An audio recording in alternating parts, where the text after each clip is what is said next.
circles around once beautiful and hopeful eyes. This previously attractive young German college student was only 23 years old, and now she looked closer to 60. She should have been graduating, joining the workforce, dating, enjoying her youth. She should have been figuring out what she was going to do with her long and happy life. Instead, she'd been undergoing multiple exorcism rituals a week for nearly a full year. She was bedridden and weighed less than 70 pounds. And it's not like she was 3 feet tall. I actually couldn't find a single reference to exactly how tall she was, but based on numerous photos, I'd have to say around 5'4", 5'5". And based on photos of Annalise when she was healthy, I'd put her weight around a very fit 110, maybe even 115, 120. But now in the last days of her life, she is a skeleton with rice paper thin skin. She looked like a demon. She looked frightened, ethereal. She looked like she had become the personification of torment itself. She lost 40 to 50 pounds off of an already thin frame. That's what happens when you skip the food pyramid and instead exist on a diet of spiders, flies, and your own urine licked up off the floor. Seriously, for a time, this was all she would eat or drink, speaking like a demon as she did so. Despite her emaciated physique, she possessed in moments an unnatural, almost superhuman strength. She destroyed rosaries, crucifixes, holy pictures, once squeezed an apple with one hand until it burst. Another time, she threw her sister across the room as if she were a rag doll. And Annalise still possessed enough energy to speak/bark at the priests around her How are in an inhuman and terrifying How's every voice. little thing? How's your day been? Man, I do not like how's the that. That does art? not How's sound good at all. how's work been? Annalise would die on July 1st, 1976. If you even went to work the today. official cause of death, malnutrition and dehydration. I'm also an idiot and forgot that Thursday is Thanksgiving Mental illness, and not she'd seen a plethora of doctors. None of whom Wednesday. had been able to help her. Brain scans I showed don't know nothing why I physically keep abnormal forgetting with her mind. this. So what was happening? I've been Was she doing simply this for suffering from a years. mental illness local I doctors don't just get weren't it. knowledgeable enough to identify and treat? Or was this But have you something been? else entirely that was You're still afflicting her? there? Something not of this It's world, totally something dead, fine. something evil. We set the stage for both You can scientific tell me and all about spiritual your day. possibilities in this part one of a two-part paranormal horror suck today on a dark and disturbing edition of Time Suck. You're listening to Time Suck.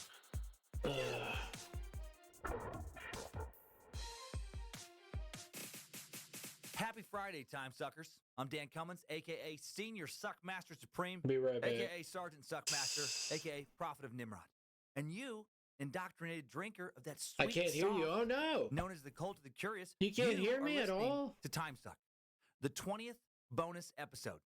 Long ago, at the beginning of this Let's podcast, see. I made a deal Let me see. with you listeners to do a bonus episode for Hold every up. 100 iTunes reviews, and now I owe you Let me double beautiful check. bastards 13 more bonus episodes and counting.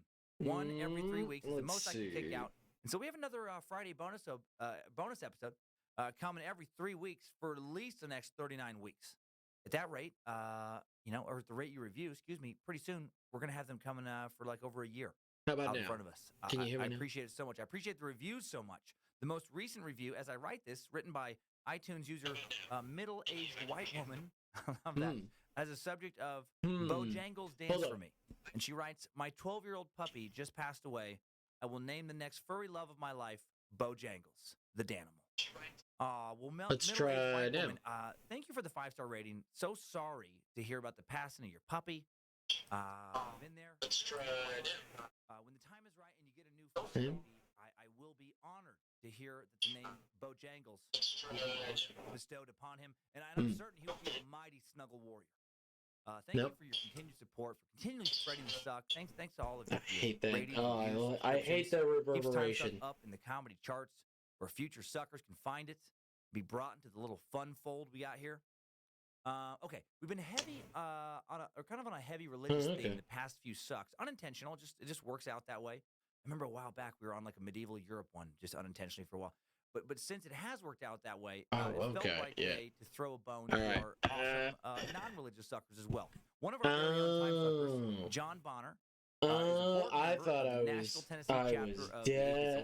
was deaf, and I'm so sorry. Bandages, mouthwash, body powder, first aid kits. I toothbrushes, apologize. hand I'm sanitizer, just trying to gloves, help pants, out. hoodies, I and want to more make sure might that you not have make the much of a greatest difference in your experience. day-to-day life, but could make a huge difference to somebody else's is what they kind of help the homeless get, help the people who need to get. Lindsay and I actually bought some backpacks and tents for the homeless out in Nashville. Sometimes a little help is also. Sorry about that. I didn't mean to cause you confusion, darling. No, it's okay. Was able to scrape up enough money to purchase a small rundown car, get into Section 8 housing, and they're no longer on the street. So it's Nashville, Tennessee, chapter of Atheist Alliance, one of 17 chapters in different cities. They have Go back Facebook to the page. noise suppressor. It's facebook.com/AAHHNAS. Let's go back to that noise suppressor. And the Amazon wish list is pinned to the top of that page. And I'll put links in the episode description to make it way easier. And the Amazon wish list is obviously where you do the shopping to get those tents and other accessories I referenced. Thank you, John, for showing up at the Zany show last week. By the way, John's awesome. He's a space lizard, and more importantly, he's just doing a lot of good work right now. He's currently working on writing grants to get the government funding needed to start a reintegration program for the homeless. The program will take in these folks, work with them on health, legal, addiction, psychological issues, give them life and job skills, to eventually get them back on their feet and into their own place. And again, there's a lot of kick-ass, amazing religious charities out there that are helping the less fortunate as well. Yay! But I think a lot of people you got 11,000? Oh man! What are you gonna do with all those points? Maybe get in the way of helping the less fortunate. What are you gonna do with all those points? Also, what could you get with all those points? Let's see. Let's look at what you could get. Isn't your charity? Don't all those points. But it is a great charity, and if you do donate, Nimrod will be most pleased. Hail Nimrod. You got so many points. So thanks to all of you time suckers as well. Nothing yet. Up new Danger Brain design stickers and vinyl decals. Those have been flying off. Because I'm saving. Spreading that suck.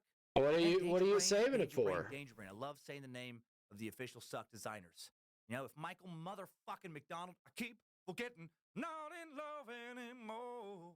If he's the bard of the suck, right? Then they're like the sucks Leonardo da Vinci. Actually, there's two of them, two designers, Sebastian and Alfonso. So they're like Leonardo da Vinci and the Michelangelo of Time Suck. And I'm not talking about Teenage Mutant Ninja Turtles. And as long as they're in stock, you're going to get a free sticker pack with every order of $30 or more. But I want you to be talking about the Teenage Mutant Ninja Turtles. I love. Limited edition Time Suck product. Teenage Mutant Ninja Turtles. I'll tell you about it a little bit. I'm not going to tell you about it now. You'll understand why I didn't tell you about it now when you hear it. Ticket sales looking dynamite for Salt Lake City tonight and tomorrow. Tomorrow night's already the name redeemed, so I can be a permanent part of your grand design. Tonight may also be sold out. Oh my goodness! Hope you can get some tickets. I'm glad that I put it in there. It seems like people. You're not the only one who's like, oh, I gotta get in there. I gotta be a part of this. I'm gonna be on the ground floor of this shit. Next up is a live Time Suck podcast in Spokane, May 6th, Sunday night. Gonna be sucking a real Northwest piece of shit, Gary Ridgway. I gotta be on the ground floor of this shit. Voted in him for the first topic of the month in May, the first Monday topic. And the rest of you Time Suckers will hear the studio version of Green River Gary on May 7th. Space Lizards will hear the live version as well, part of that membership. And then it's the Sacramento Punchline, May 10th to the 12th. Tempe, Arizona. Phoenix, May 31st through June 3rd. So many solid venues, not a shithole in the bunch. More tour dates coming up. They're at dancummins.tv. Kick-ass original song. Making fun of Nix, I can't wait for it. Hope your mom is doing well. Hope she's doing good. In today's Time Sucker I talked to my mom. She really wants me to come over during Turkey Day, which is going to be really fucking hard because I already gave that time to somebody else. I already gave that to my dad. All right, Time Suckers. And, Well, the unfortunate star of this suck is Anna Elizabeth Michelle, a religious woman in her early 20s who went to Mass twice a week, was studying at the University of Würzburg, one of the oldest institutions. And then also my dad's choir thing. It's coming up on the 10th, so that'll be a fun thing. I'll probably this year, I will actually buy their CD. And play the Steel City Men's Chorus music for Christmas. Annalise was studying essentially to become a slaughterhouse quality control technician with a focus on ways to make the execution process less painful for both calves and young hogs. To make quality bratwurst, you can't let the animals live more than 2 years. And, while they were trying to make the execution process specifically less painful, they did need their lives to be somewhat painful. because the sadder, more fearful animals are, the better they taste. That's been scientifically proven. That's why all young pigs and calves at this Frankfurt Victorium were forced to watch their parents get killed. And then they did something very unique here. They would make the young animals wear a mask made out of the skin of their parents' faces for the rest of their short lives, which were spent trapped in small cages, not big enough to let them stand up. So sadness plus fear equals flavor. I'm sorry if you don't like that. And I'm going to stop now before the few of you still listening also hit the stop and unsubscribe buttons. That was horrific. That was a load of disgusting, nonsensical bullshit. No, that's ridiculous. They would have a slaughterhouse like that. No, Würzburg is an ancient city settled in the 4th and 5th century by the Celts. So so good. Her stump is healing nicely. As for Turkey Day, same.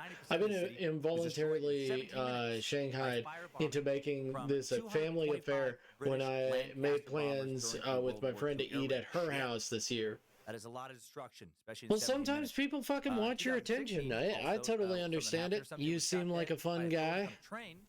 After attacking 4 people with a fucking hatchet. You seem so fun. People love you, man. Thank God.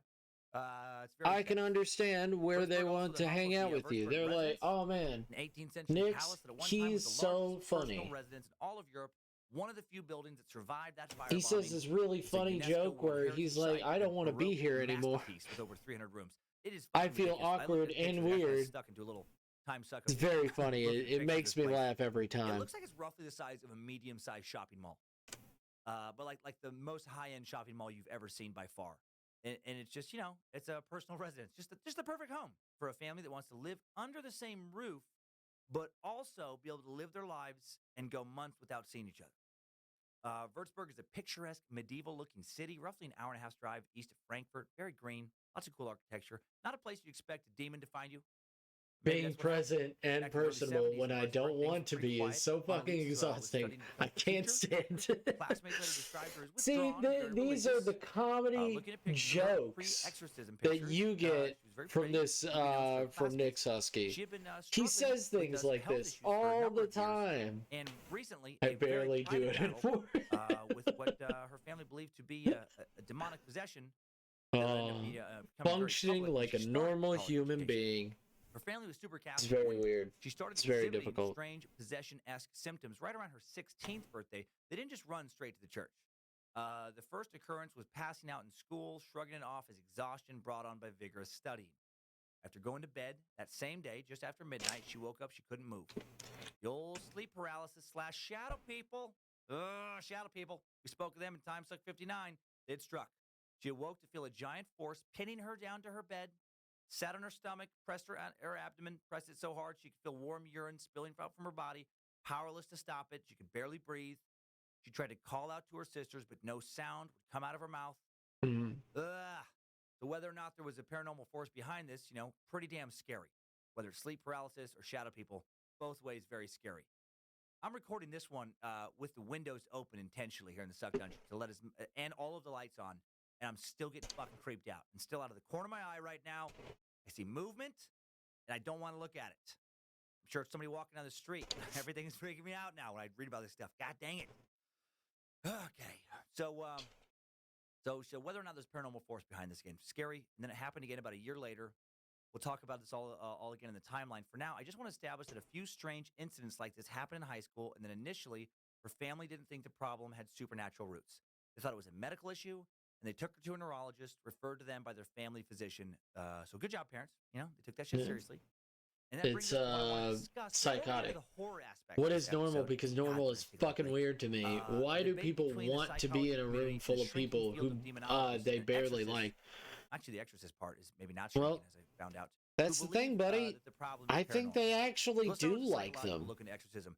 I've been a fan of the magazine, and I think that they do like them. Psychology Today. Since I was a psychology student, roughly 250 on a cosmic scale, they had some great articles. I think they do. I found some great articles about the modern psychological community's explanation. And we're just weirdos. I also found a fascinating who just 2016 don't like to be awkwardly standing there, just confused with deer in the headlights look. On identifying demonic because that's what we're doing. Unique insight into all of them.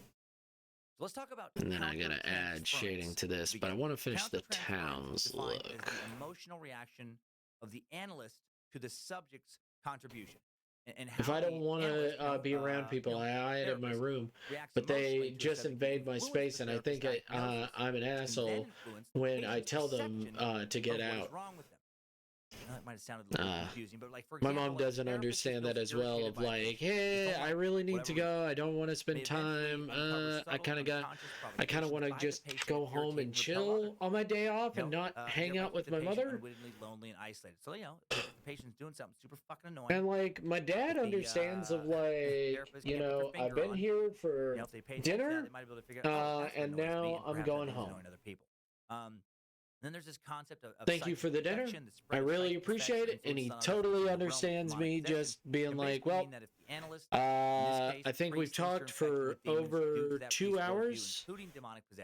We've talked a little bit here on and off for 2 hours. I think it's good. I think we are all cut up and everything, and now I'm gonna go home and I'm gonna chill out for a little bit.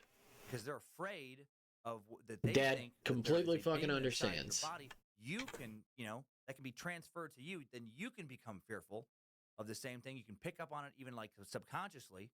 If they're afraid some demons in there, then you get scared, and then you can kind of that whole which is a Jungian kind of concept, that psychic infection. Their thoughts about it can kind of become your thoughts about it, and that's what some people in the psychological community think is going on with these demonic possessions. That it's just people picking up on the energy of the people around them. Maybe they're raised in a very strict religious household, and that makes them worried about this stuff already. And they start exhibiting signs, and other people around them start interpreting those signs as like demonic. And so they internalize that as it must be demonic, and then it just kind of builds from there. And what are some of the symptoms of possession? Unusual strength, feelings of being attacked by an unseen entity, volatile emotions, profane outbursts. These are also symptoms of certain psychotic disorders. Like dissociative identity disorder, formerly known as multiple personality disorder. That's a condition wherein a person's identity is fragmented into 2 or more distinct personality states. And some of your personalities may be stronger than others in a certain sense. Dissociative identity disorder can trick your brain into ignoring a certain amount of physical pain. That combined with a huge kind of rage-induced adrenaline spike, can turn you into basically super you and make your strength suddenly seem otherworldly. Schizophrenia, a mental illness defined as a long-term mental disorder. My toes are talons. I'ma clip them. All right. Get those talons. And behavior. You don't want them to have the clicky-clacky on the tile floor. And personal relationships. It's not a hot look for most people. Of mental fragmentation. Most people are like, can include rare symptoms. Didn't know there was a giant bird walking around. Disorientation to place, people, and time. Altered speech. And you know what? I don't feel. Superhuman strength. I feel like that's a normal response. And motionless postures for hours. Being like, oh my god, I can't believe a bird has walked in to my house. Overlap into symptoms of mental illness. The Catholic Church has long recognized that.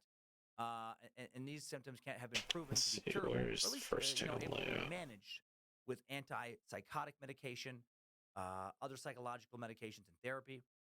Now, before I share some info from the doctor that also works with certainly not, demonic possession, information that's 1, 2, 3, 4, 5, 6. Let's talk about how the Roman Catholic Church, historically the main go-to exorcism guys, have defined demonic possession. 3, 4. The Roman Catholic Church's official diagnostic criteria for discerning genuine demonic possession includes speaking in tongues or languages formerly unfamiliar to the possessed person, supernatural physical strength, visibly negative reactions of the victim to prayers, holy water, priests, etc. But for the modern church, physical and or psychiatric disorders must first be ruled out. The church teaches that demons can interfere in one of 2 ways with their victims, which I didn't realize. I thought it was just the one. And I may suffer from the first one. Demons can cause an obsession, termed an obsession, in which the demon this is so annoying. Where is it? With evil right thoughts. There. Aha! So that's why I write so many fucked up jokes. I got a joke demon filling my head with demon jokes. My big toenails are cutting into my toe in the sides. Oh no! What is big deal? Bastards. Why is it wrong to joke about little such shame? tiny Why bastards. howl is wrestling bat? Why how is aggressive play fighting with evil kid evil? I was trying to keep Mother Russia strong by wrestling out weak members of party. Chikatilo has so much love for communist Russia that sometimes that love come out of the sad tip of Shamcock. See, damn it, right there. Fucking that was an example of it. Be gone, Lucifina. You stop filling my head with your sick, disgusting demon jokes. Stop filling my head, or my heads, plural, with the thoughts of lingerie that I want Lindsay to wear around the house when the kids aren't home, and about how she should be tied down to the bed when she wears some fishnet thigh highs, and tall leather high-heel boots with pinup makeup and hair and a corset. And damn it, demon, you're making it harder to podcast when I have a boner. It actually makes it literally harder, which is a bad pun that the demon also put in my head. And I'm back. No, session is one of two ways, according to the Roman Catholic Church, that a demon can affect your life. The other, if I have to pick one, if I have to have a demon obsess over me or possess me, I would pick obsession. Possession sounds far worse, and this is when the demon physically takes over the human body. Various signs of demonic possession are errors in belief, deceptions, falsehoods, lies, and confusion, speaking a great number of words from unknown languages or understanding them, making known things either distant or hidden, showing strength beyond one situation, together with vehement aversion towards God, Our Lady, the cross, and holy pictures. Obviously, this is the Catholic definition. The Vatican guidelines stress that most behaviors that appear to be caused by demonic possession are actually triggered by psychiatric illness. However, the church has not gone soft on the belief in Satan and in Satan's demons. Vatican spokesman, Cardinal Jorge Medina Estevez, stressed, the existence of the devil isn't an opinion, something to take or leave as you wish. Anyone who says he doesn't exist wouldn't have the fullness of the Catholic faith. He said that the devil's presence is seen in the widespread acceptance of lies and deceit, the idolatry of money, the idolatry of sex. The presence of the devil explains the dramatic condition of the world, which languishes under the power of the malign one. According to the memoirs of Cardinal Jacques Martin, former prefect of the pontifical household, Pope John Paul II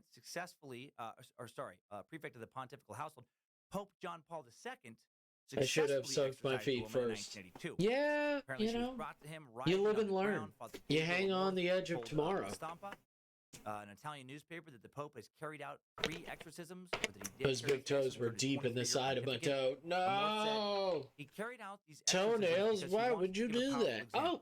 He wanted to give the message that Big we must once Bug, what are again you start doing on there? exorcising those who are possessed Get by out of demons. here, Big I have Bug. seen many strange things during exorcisms. Objects such as nails spat out. The devil told a woman that he would make her spit out a transistor radio, and lo and behold, she started spitting out bits and pieces of a radio transistor. I have seen levitations and a force that needed 6 or 8 men to hold the person still. Such things are rare, but they happen. Jesus Christ. Fucking bugs. Radio was a long time ago. That'd be it's not a cockroach. It's one of those. It's not a stink bug. It's another one. In several decades. It makes little sounds. It's only in here because of the rain, and I'm like, I get it, but bro, don't climb on my. Don't climb on my goddamn tablet while I'm doing shit. He scared me there. I thought it was a big spider, and I was like, ah! They just like the other demons don't respect that one. They're just like, dude, fucking make an iPhone parts come out, something. Pick it up, man. It's 2018. Little sounds. A cricket? No, there's other little things that make almost like cricket sounds, but it's very different. They make a sound not like a cricket, like it's a lower volume. I'm alone. My imagination starts getting, revved up. Then a lot of shit starts sounding way too positive. Because more than crickets make sounds. Well, I was a little bummed out about how scary this episode might be, in the sense that I was worried exorcisms. Cicada? No, it doesn't fly. Possession is just superstition. It might just be it's a non-flying bug. But it's not harmful. It's just hanging out. Man, this was scary stuff for at least for me to come across. While initially not a believer, apparently this Dr. Gallagher, after witnessing numerous cases of alleged demonic possession, now feels that while rare, it is a real thing. And again, this is not a guy who studied at the University of Wackadoodle's Power Crystal campus. right? He trained in psychiatry at Yale and then in psychoanalysis at Columbia. And many years ago, a Catholic priest asked him for his professional opinion, which he offered pro bono, about whether or not a woman the priest had been speaking with was suffering from a mental disorder, as opposed to demonic possession. Well, Dr. Gallagher doesn't give the date he was asked to do this, but he said it happened during the height of the national panic about Satanism.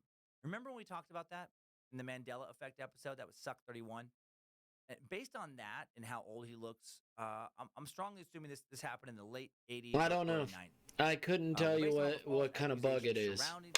I wish I was more of a bug expert. Then he met a subject but it won't bite. It doesn't bother me, and it's not a cockroach. So woman who could tell some people their secret weaknesses. I think I'm fine. Undue pride, right? If it was a cockroach, it shit would be dead. I know it's not. I don't care. It's like, that can be said about a lot I'm very much a pacifist, but when it comes to fucking garbage creatures like them, I feel no remorse. But this woman they're invading my home. They can go to hell, including Dr. Gallagher's own mother. Like she knew that she died of ovarian cancer, that specific one. I should add, this is back when you couldn't just easily access everyone's information on the web. And even if you could, I looked into Dr. Gallagher, and he's not like this public, incredibly public figure with a lot of info about him that you can easily find. Also, 6 people later vouched to Dr. Gallagher that during other exorcisms of the same woman, they'd heard her speaking multiple languages, including Latin, completely unfamiliar to her outside of her trances. Dr. Gallagher concluded this wasn't psychosis. It was what he could describe as paranormal ability. And he ended up concluding that she was, possessed in some form. The incident really shook Dr. Gallagher up. He was worried, professionally, what his peers would think of his conclusion. He would later reflect on the incident, saying, "Is it entomologist, psychiatrist, and believe entomologist, yeah, entomologist, yes, assailing humans?" I was like, "Is that a joke?" No, that is say no. That is a real profession. Who are deluded about demons, their general skepticism of the supernatural, and their commitment to employ only standard peer-reviewed treatments that do not potentially mislead or harm vulnerable patients. But careful observation of the evidence presented to me in my career has led me to believe that certain extremely uncommon cases can be explained no other way. That's scary. Right? This well-educated dude, this highly trained student of the human mind, now believes in demonic possession. And he believes at the height of his career. It's not like he had all this education, didn't believe in it. Then he had like a series of strokes or a psychotic break, spent a few years in a mental health facility as a patient, not as a doctor. And that's where he wrote this article. The demons are trying to get everybody. No, he's saying this as he's a noted lecturer, like right now. Also very scary is that Dr. Gallagher has heard from the church that claims of demonic possession in the United States are on the rise. He says the Vatican doesn't track global or countrywide exorcism, but that according to the priests he's met, demand is definitely rising. According to priests he's spoken to, the United States is home to about 50 stable exorcists, those who've been designated by bishops to combat demonic activity on a semi-regular basis, up from just 12 a decade ago. And this was told to him by the Reverend Vincent Lampert, an Indianapolis-based priest exorcist who is active in the International Association of Exorcists, and he receives about 20 inquiries per week, double the number from when his bishop appointed him in 2005.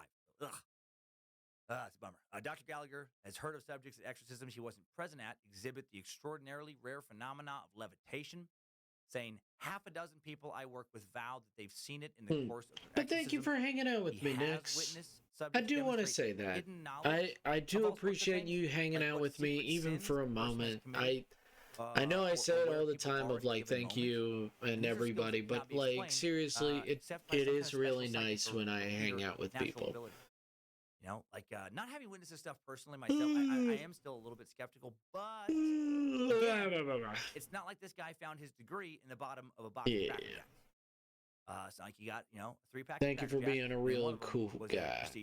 Thank you for being real sweet to me. I had never met, knew my deepest, darkest secrets.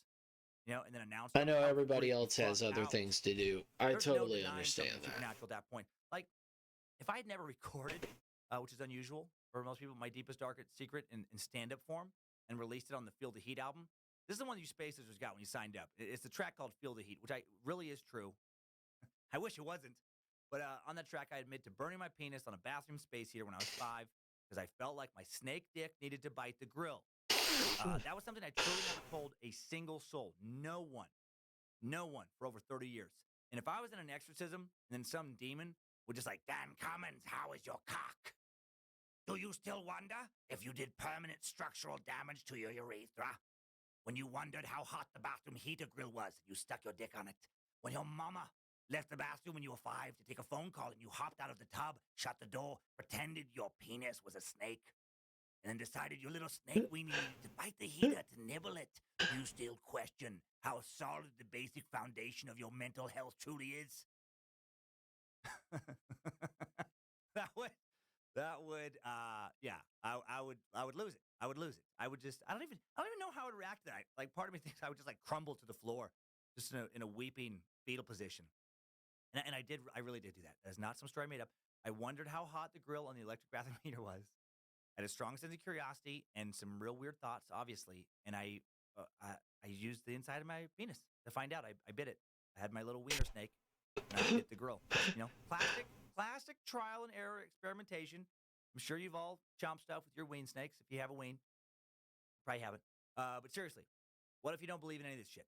But then you witnessed an exorcism, and suddenly a strange voice emanated from some person you never knew prior to the exorcism, and shared a secret you'd never told anyone. How do you rationalize that?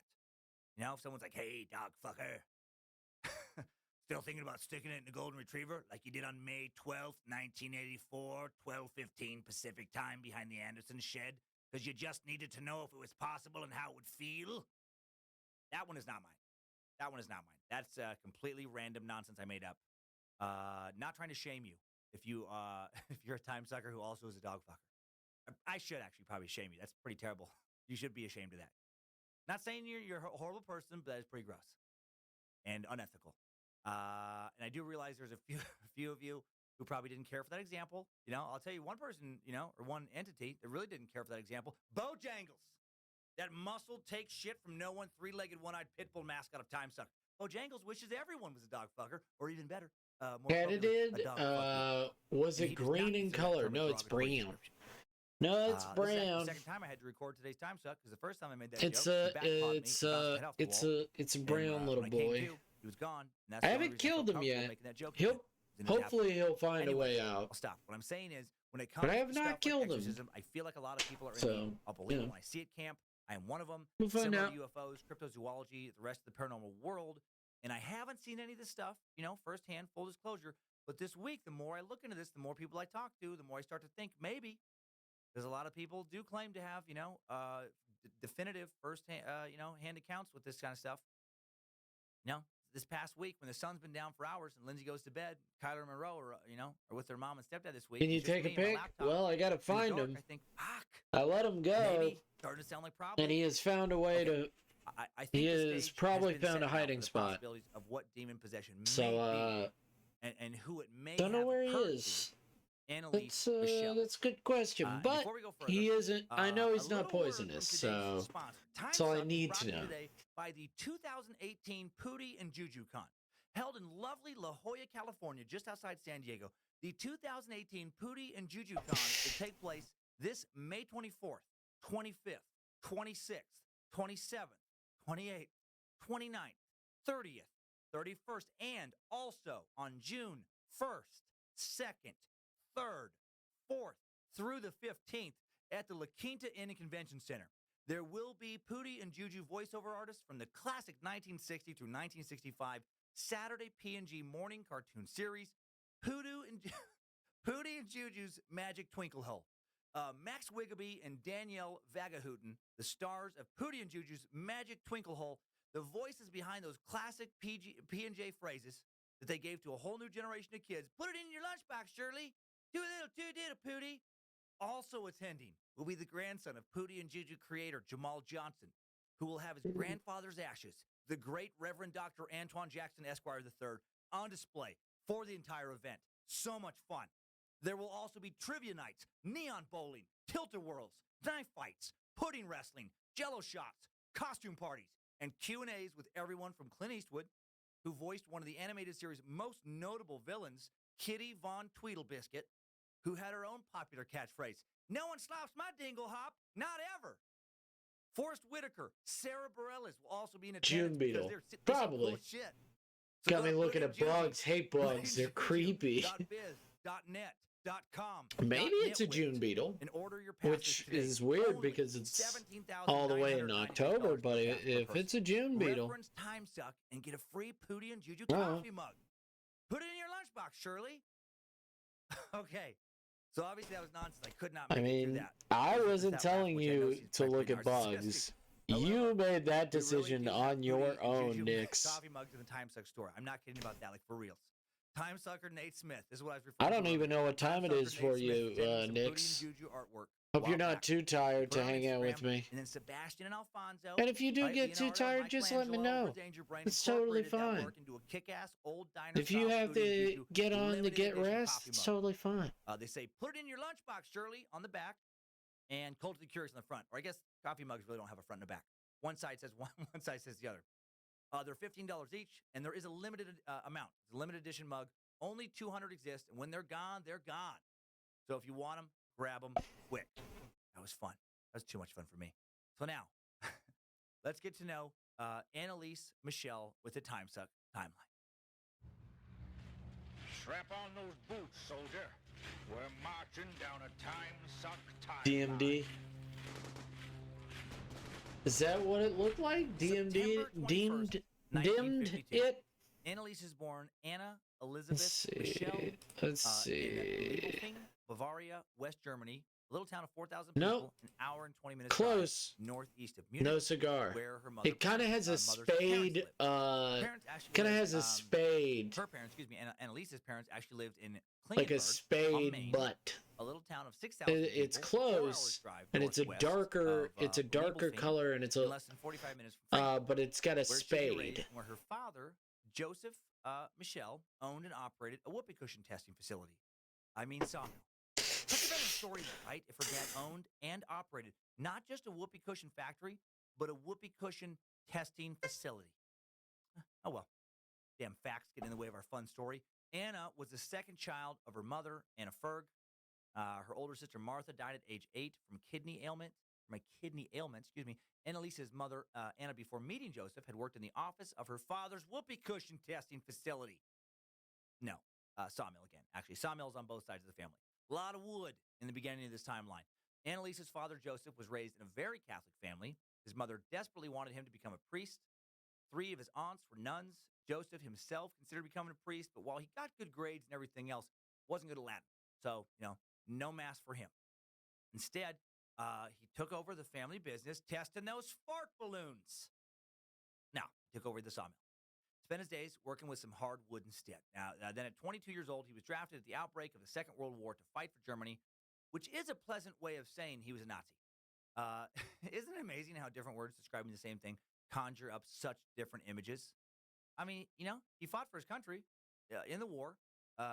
In saying that, he fought for his country in the war. That comes across as honorable as you can get. He was a Nazi, not so much. Describing the same thing. I do feel sorry for Nazis who were just young men who didn't agree, with what was going on, but just got drafted into war that they knew they'd probably be fucking killed if they didn't fight in. What a terrible position. Anyway, he fought first on the Western Front, Belgium and France, and then was sent to Russia. Toward the end of the war, Joseph became a prisoner of the Americans. Let's see. He was released in June of 1945, went to Munich to attend school for construction work.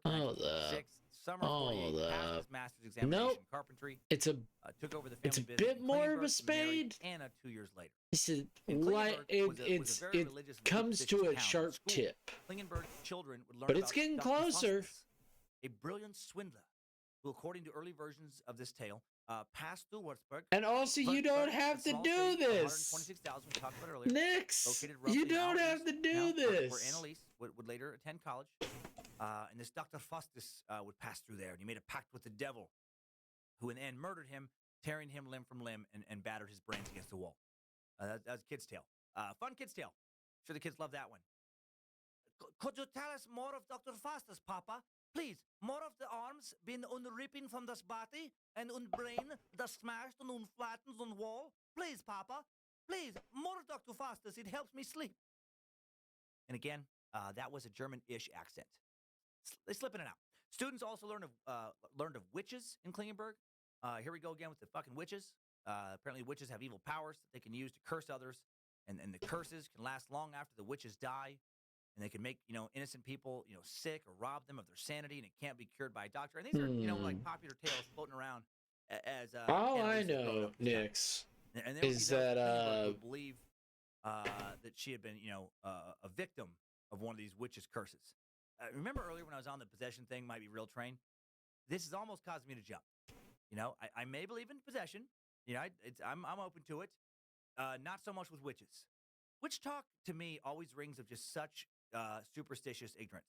Like if I was having drinks with somebody, and they seem sane to me, we're having drinks at the bar, and suddenly they lean over and they're like, "Dude, I know this sounds crazy, but demonic possession is real. I've seen it." All right, I would be open to that discussion. I wouldn't immediately question that person's sanity. But if someone was like, "Hey, I need your help. There is a witch that's trying to curse my family." Cuckoo, cuckoo. Get the fuck out of here. That's just the term witch. When people are like, witches are after me. It just reeks of crazy to me. After Annalise was born in 1952, Anna gave birth. But what if there was a witch after me? What if there was a witch after me and she wanted me? Sisters were fit and healthy. And it's like, lady, please. Measles, like an asshole who doesn't care how much that. As long as she was a hot witch. But the problem is that I've met a lot of Wiccan. The mumps and scarlet fever. Most of them are not hot. Like a selfish asshole. And I'm not trying to be mean. It's just that I really thought that. Like, what a if you want more hot witches, think of his parents. You got to be represented correctly. Recommended to her parents that she be kept home an extra year before starting kindergarten, due to her small size and sickly nature. When she did attend kindergarten, she was an easy target for bullies, was often pushed around by more aggressive children. Other kids who had the decency to be strong and confident. Kids who fucking get it. Now, by 1965, when Annalise was 13, she'd already had 2 kids. She was working on her second marriage. She struggled with a methamphetamine addiction and was rumored to have bludgeoned a local hobo to death with a steel rolling pin and then hidden his body under a plaque honoring the mayor in the town square. Wait, now that doesn't make any sense at all. That's the wrong story. No, by the time she was 13, she had become a normal, healthy kid. That feels more right. That feels better. She was like the rest of us, one friend and fellow classmate. I think it's a brown court investigator after Marmorada. Yeah, there he is. Jokes, like bludgeoning hobos. No, of course there he is. Annalise's I father found him. Later remember her at this time as being a happy child, glowing with joy.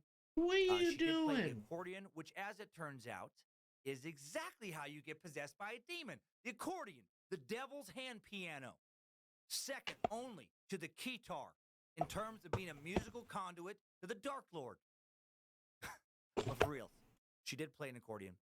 An instrument, by the way, that Weird Al, and I believe Weird Al alone, has made cool. And she took piano lessons. She was a good student, getting solid grades. She was especially good at Latin. Her mother, Anna, recalling later that her daughter was able to recite Latin vocabulary assignments with breathtaking speed. Big point of pride in her super Catholic family. Her mother hoped Annalise would become a school teacher, a very prestigious and wholesome profession for a woman, especially a religious woman of that time. There we go. Annalise's father also took pride in his daughter's grades, as he would often brag to his friends in the local tavern. He believed a solid education would get her married to a better type of husband. Funny that these thoughts were being held in the late 60s, not like the 1920s. I guess the countercultural revolution of America of the 60s had just clearly not hit Little Klingenberg yet, equal rights and all that. Part of this old-fashioned mentality was the area they lived in. Another part of it was the uber-conservative household of the Michelle family. Michelle's, they were very strict with their daughters. The family all went to church together every Sunday on various weekday evenings at home. They would all pray and say the rosary together. They were so conservative that Anna frowned on her daughters taking local co-ed sports classes at the local gymnasium and attending the occasional school dance. She was very concerned with her daughter's, purity. What a terrible way to live, by the way, basing your daughter's self-worth on, or I guess your version of her worth on the intactness or lack thereof of her hymen. Always like, man. While Anna couldn't keep Gertrude, Maria, Barbara, and Russ with the Christine at home, she did manage to keep Annalise away from boys and dancing by convincing her she was too frail and sickly to be gallivanting around town. Leave that gallivanting to Gertrude, all right? Gertrude's destined to be an old maid anyway. Remember that hot girl from college named Gertrude? Exactly. Actually, I'm sure there are a lot of beautiful Gertrudes out there. If you're a Gertrude listening, just ignore me. You know, I'm crazy. I say stuff. You know that. Poor Annalise really did have a lonely and secluded adolescence. Her sisters would recall finding her crying in her room about yet another time she'd been forbidden to go out or go dancing. September of 1968, Annalise, around the time of her 16th birthday, had a little episode. Shit started to get worse for her. We mentioned this earlier. She blacked out at school. She was able to start attending the University of Würzburg early due to her solid grades. And initially, she shrugged it off, thinking she was just exhausted from studying too much. And again, as I said before, same so night, shortly after midnight, it's a type of beetle. Couldn't move. Yeah. Giant force was pinning her down, pressed on her abdomen. It's just a little boy. It's just a wee little lad. A wee little lad. And it was as if her tongue was paralyzed. Holy Mother of God, she thought, I must be dying. But by the time the tower clock in town of the church sounded the quarter hour, everything was over. All her symptoms were gone, and only her tongue felt sore. So it didn't last that long. She was exhausted. She could hardly move, but she was able to get up and change the linen on her bed the next day. She told her mom that she was too tired to go to school. She was very sick the previous night. Her mom let her stay home and had her explained, what happened. And then they were worried about it for a bit. Then it didn't happen again for a long time. And then life went on and everything seemed, okay. The only thing that had changed was that she was suddenly very good on the accordion. She had suddenly mastered the Devil's Hand piano, and Mother Anna knew in her heart of hearts you can only play those minor scales with such passion and vigor if you'd sold your soul. Now, that's ridiculous. Every time I scrolled, I jumped at the next monstrosity Google image exposed me to. Damn you, Google. Damn you, Google. Then August 24th, 1969. Same strange, paralyzing occurrence happened again, exact days before. Play Despacito. Out during the day, in the middle of the night, the frightening paralysis with the arms completely stiff, inability to breathe, the feeling of attempting to scream and call out for help but not being able to do so. Google's not listening to me. Second occurrence, her mom rushes down the street to the family physician. And within an hour, she and Annalise have boarded a train. They're heading off to Aschaffenburg to consult with Dr. Siegfried Luthi, a neurologist. So, they're taking this shit seriously. The doctor ran a bunch of tests, asked a ton of questions. As he told a criminal investigator many years later who would come to his office to interview him on February 9th, 1977, he couldn't find anything wrong with her. He did recall being somewhat concerned with her supernatural accordion skills. She played Ach du lieber Augustin, front to back, and then back to front double time. I mean, if you want to play Despacito, you can play Despacito. Seriously, though, he couldn't find anything neurologically or psychologically wrong with her. I found this on the web. Anna and Annalise to come back on August 27th for an EEG, which they did. I've turned my quick access Google off. I don't need it. The doctor judged that it was probably just a case of cerebral seizures of the nocturnal type. And I don't know who would want it. Symptoms of a grand mal type of epilepsy. Now, and that sounds worse than it is. There are I don't need that quick information when I could just, type it in myself or hit the button or suffer from it. To be like, hey, fall of 1969. Now I want to talk to you. Steadily go downhill for Annalise. She starts to miss classes on a more regular basis for not feeling well. One of her sisters. But I guess it's for everybody that's always wanted it, Soon after she contracted pleurisy, voice activated garbage, pleura, which impairs their lubricating function and causes pain when breathing. It's caused by pneumonia, other diseases of the chest or abdomen. I've never needed information that quickly. Like, I need it quickly, but I could just type it. Tuberculosis infection, so she had all kinds of shit hitting her. She was so sick at this point that at the tail end of 1969, she had to drop out of school. She was confined to bed at home, prevented from even going to Mass on Christmas Eve or getting out of bed for her sister's birthday on Christmas. When she still wasn't feeling any better in January, she was transferred to a hospital in Aschaffenburg. February 28, 1970. She moves to a clinic in the mountainous southern region of Bavaria that was a sanatorium, so not fun. A sanatorium that specialized in bronchial and lung diseases of children and juveniles. As of June 3rd, 1970, she's still still stuck in that sanatorium. How much would that suck, man? Be there for months on end, out in the mountains, away from everybody, in just some fucking hospital, just nothing but other sick people. Then she was struck a third time by the mysterious paralysis. right? The stiff arms, the struggle for breath, the warm urine. Constantly being described as, in what I read, as warm urine, which Google. Does that have to be said? Why must you scare a Nick's Husky? I guess it'd be way scarier if all of a sudden. But yeah, how's been work and everything like that, Nick's? Sprayed forth from her vagina. Have you been enjoying it? Has it been everything you wanted and more? Have you been growing like a urine ice cube in your stuff? Can you imagine? Just like she just started shooting out. Have you been slowly getting better? Little mini popsicles, little urine cubes out of her vajay. That's when you know you're in a real world of shit. When your vagina becomes a urine popsicle factory. Did you know if you reverse translate that song, it gets dirty? People ran over to help her. A few days after the seizure, Annalise if I reverse translate it, started praying for the rosary. So I translate it. Then shit got real. Then I translate it again. Her hands cramped up like when a cat or do I translate it, then flip it over, which and it gets dirty?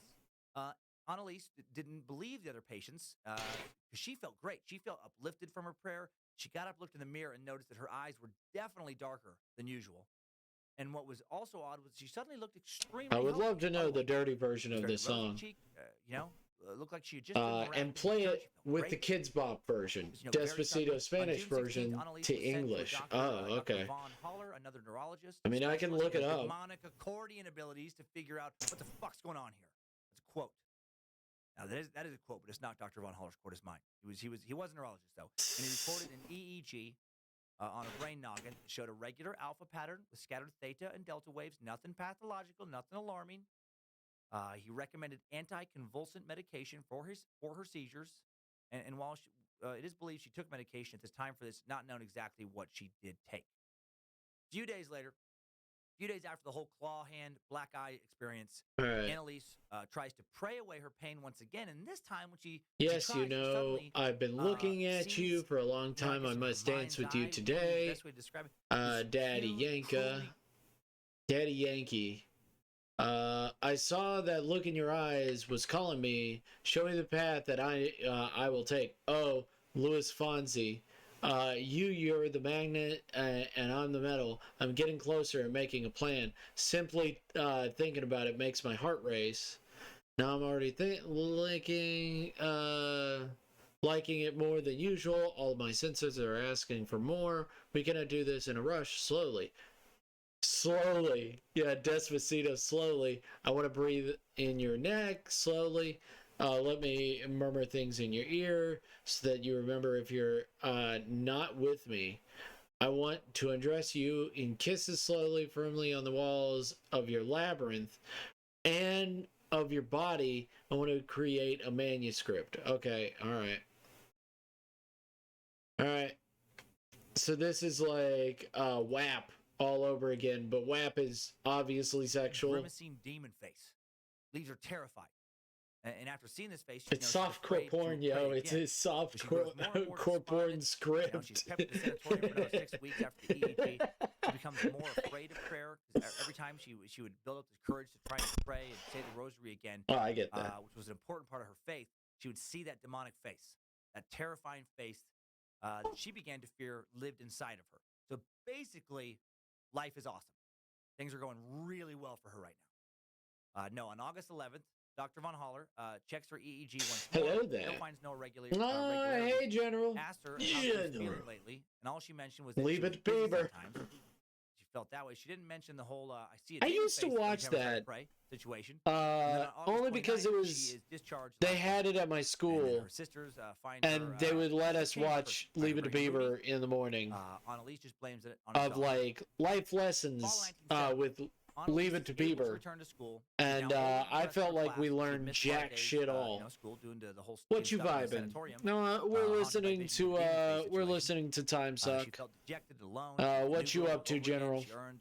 How's every little thing? Mother continued to be anxious and worried about her daughter. How's life? How's being you? Specialist for lung disease now, Dr. Reichelt. Asked her questions. Not much chillaxing. About her seizures. Well, I mean, just get on a jacket. You'll feel a lot warmer. More or less with the start of the new school year. Annalise's lungs checked out fine, but the doctor did find some circulatory problems, wrote a referral to an internist. Going to all these different doctors definitely took a toll on Annalise. It made her feel odd and different from her peers, like an outcast. It was difficult, stressful for her mother as well. Mom had to take off a lot of work. You'll feel so much warmer if you put on a jacket. Which is affecting the family business because who's going to test those whoopee cushions? Sorry. Annalise would later say she fell into a deep depression. Around this time, she became apathetic, lost interest in life around her. But at least for a few years, no more talk of demonic faces. So that's a positive. June of 1972, Annalise has another seizure. She's completely spent. She's wiped out for 4 days afterwards. She's dreading when the next seizure is going to occur. She does have a few minor seizures in the days and months afterwards. And then her mom, Anna, becomes increasingly worried yet again about her health. And then on September 5th, 1972, sorry, I just wrote down the wrong year in my notes, which threw me a little bit. Once again, Anna and Annalise make a trip to the neurologist. The doctor would later tell an investigator that during this visit, Annalise admitted suffering through some pretty serious seizures. Did you get into a fight? Did your mom get scared? Annalise starts taking one tablet. Did she send you to live with your auntie and uncle in Bel Air? No. Deteriorate. Interesting. Annalise comes back for regular checkups. On January 18th. I guess that would be 1973, March 27th, June 4th, and 6th of 1973. Though Annalise was experiencing anxiety and stress due to her school exams, the seizures, according to the doctor's medical records, went away under the new medicine regimen. Annalise and her family would later say that the seizures did not go away, and that in fact she began experiencing some new and disturbing, symptoms. Maybe is the right word. She started smelling a horrible stench that was not perceived by others. Little did she know that her family had begun testing a new scented whoopee cushion at the testing facility. Joke's on you, Annalise. You thought it was hell you were smelling. No, Mom. No, ma'am. Just a new rancid bean and rotten egg cocktail cooked up by the family testing facility. Now, in the spring of 1973, life throws, a few more turds on the old shit sandwich that has become Annalise's existence. New disturbing things begin happening. Annalise begins to hear knocking sounds in her room when no one else notices. She experiences them so often, talks about it so often, that she's brought in again to a doctor to be checked out by the family physician to see if her ears are going bad. Hearing tests come back totally normal. By this point, her mom, Anna, begins to hear things as well. So does, some of the rest of the family, like her other daughters. They would hear a rapping on the wall, the sounds of a chair falling over inside the wardrobe closet. And at this point, Annalise's mother begins to suspect something supernatural. But her father does not want to consider this possibility quite yet. He believes his daughter is just physically ill. And then old Prince reference fell flat. No, I knew exactly. I knew exactly where you were going, and I intentionally destroyed it. I was like, ooh, he has very funny Will Smith reference. Oh man. Trying to fall asleep. I'm gonna make sure it fails. I'm gonna make sure it fails. Yeah, that's what friends do. Just, monitoring you day and night. Great. And this is happening to Annalise. She's now seen multiple ghastly, distorted faces much more frequently. She could be making her bed, playing piano, just even looking out the window, and all of a sudden just see and be horrified by their appearance. She tells her mom that these faces look like they're devils with horns. She believes they're coming for her. They're coming for her soul. They're telling her that she's damned and then tell the Sabotage. Well, this creates a lot of tension in the Michelle household. Sabotage. Her mother, Anna, is becoming more and more convinced that this is the work of the devil. I know. Her father I'm a bad man. Thinks essentially that it's all in Annalise's head. He thinks it has something to do with her epilepsy. Turns out the truth is that all of this is actually Gertrude. She's been scaring Annalise by popping out of dark corners and freaking Annalise the hell out with nothing but her naturally hideous Gertrude face. When viewed close up, a Gertrude face is indistinguishable. I need not thine sympathy, but I also need thine humor. I'm very convinced this is all the work of Satan. My hubris only grows. My hubris grows, Gordon. Mom would claim that she was walking through the living room late that spring and suddenly saw Annalise looking at the Mother of God, looking at a picture of Mother Mary. I've destroyed all of your jokes, Gordon. Her face was like a terrible mask, full of hatred. I remember his puppy. Jet black. It was beautiful. Slender hands, which apparently were very delicate. You're a bad man. Sticks with claws at the end. Go joke. Right? She said, I tell you, it was awful. I was so scared. I rushed up to the office. I tried to calm myself by writing out some bills. Only I couldn't. Bad man. I couldn't hold a pen, and I could not see the letters on the typewriter. First when I read that, I thought, like, can I keep getting away with it? That was like how much can I keep getting away with it? Her reaction does make sense to me. I mean, how could you not go to some kind of place of denial and try to convince yourself that something like that never happened, or at least try not to think about it? Like if I walked into the living room and I saw Kyler and Monroe just crawling across the ceiling like a couple of little demonic spider monkeys, I think there's a very good chance I would just quietly turn around and walk the fuck back out of that room. Right? I would try to convince myself that I had not, I'm getting enough sleep, but sleep deprived, and that there's no way I just saw my kids scurrying about on the ceiling like a pair of giant devil cockroaches. Well, the Michelle family now becomes unified in their belief that something supernatural is clearly at work, and they begin to look to prayer for guidance, and this does not help. Instead, Annalise begins to suffer a new kind of hellish torment, one that grows worse and worse. She would talk about it in a conversation with her father, one that her father had recorded a few months before her death. On February 1st, 1976, she would say, "It was especially gruesome at the time of my exams. Oh, you cannot imagine the most thoughtful dread. It is a terror that goes through all my limbs and settles there. It is a feeling good of joke. You are right why there, bitches be so? Why bitches be dumb? Totally, be so dumb? What? You can call all you want for help to the mother of God. This feels.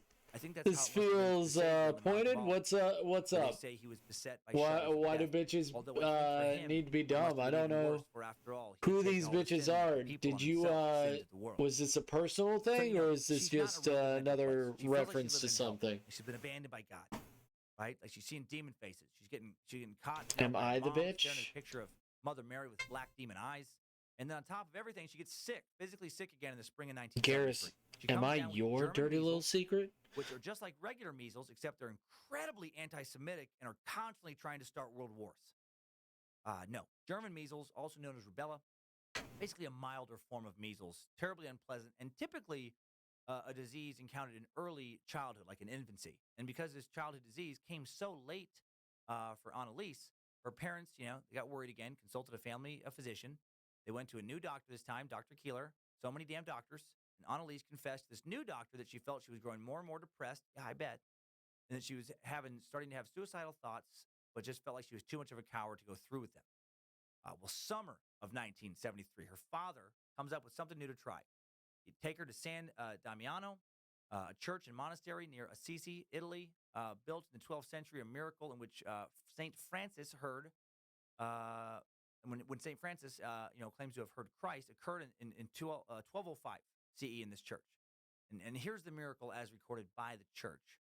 This is, St. Francis. He says, one day out in the countryside to meditate, finding himself near San Damiano, which threatened ruin, old as it was, driven by the impulse of the Holy Spirit, he entered to pray. Kneeling in prayer, this podcast, sage, sea salt, holy water, and do not use the Ouija bowl. Don't use the Ouija bowl. Guys, I'm gonna let you in on a little secret. Don't use a Ouija board. Don't use the Ouija bowl. Being in the church alone and perceiving in his heart the power of divine language, felt kidnapped by his senses. Finally, don't use the Ouija bowl. Concentrated everything on the mission to repair the church walls, although the divine word was referring principally to the church which Christ. But why are bitches so dumb? Like, let's say that any of this is real. So afterwards, St. Francis took action. You know what that word is? Don't pretend. And then eventually realized that God's message was to restore the entire Ouija board, the whole body, a quiche, rather than literally quiche board. But ever since, various members of the Catholic faithful have claimed to have been healed a quiche board. Various, illness by visiting this particular church. So why yeah, not I know what a quiche board is. Totally get it. Try anything. Why not? And as you're probably guessing, I know exactly what a quiche board does. Annalise was unable to enter the shrine. She approached it with the greatest hesitation, then said that the soil burns like fire and she simply could not stand it. She then walked around the shrine in a wide arc and tried to approach it from the back. She looked at the people who were kneeling in this little area surrounding the garden. and it seemed to her that while praying, they were gnashing their teeth. She got as far as the edge of the garden, then she had to turn back. Coming from the front again, she had to avert her glance from the picture of Christ in the chapel of the house. She made it several times to the garden, but could not get past it. She also noted that she could no longer look at medals or pictures of saints because they sparkled so intensely that she could not stand it. Now, witnesses around her, even ones traveling in the group, they observed her behavior. They noticed it. They thought she was just crazy. They noticed that she refused to drink well water that was supposedly miraculous. They witnessed Annalise's father buying her a medal, but she just wouldn't wear it.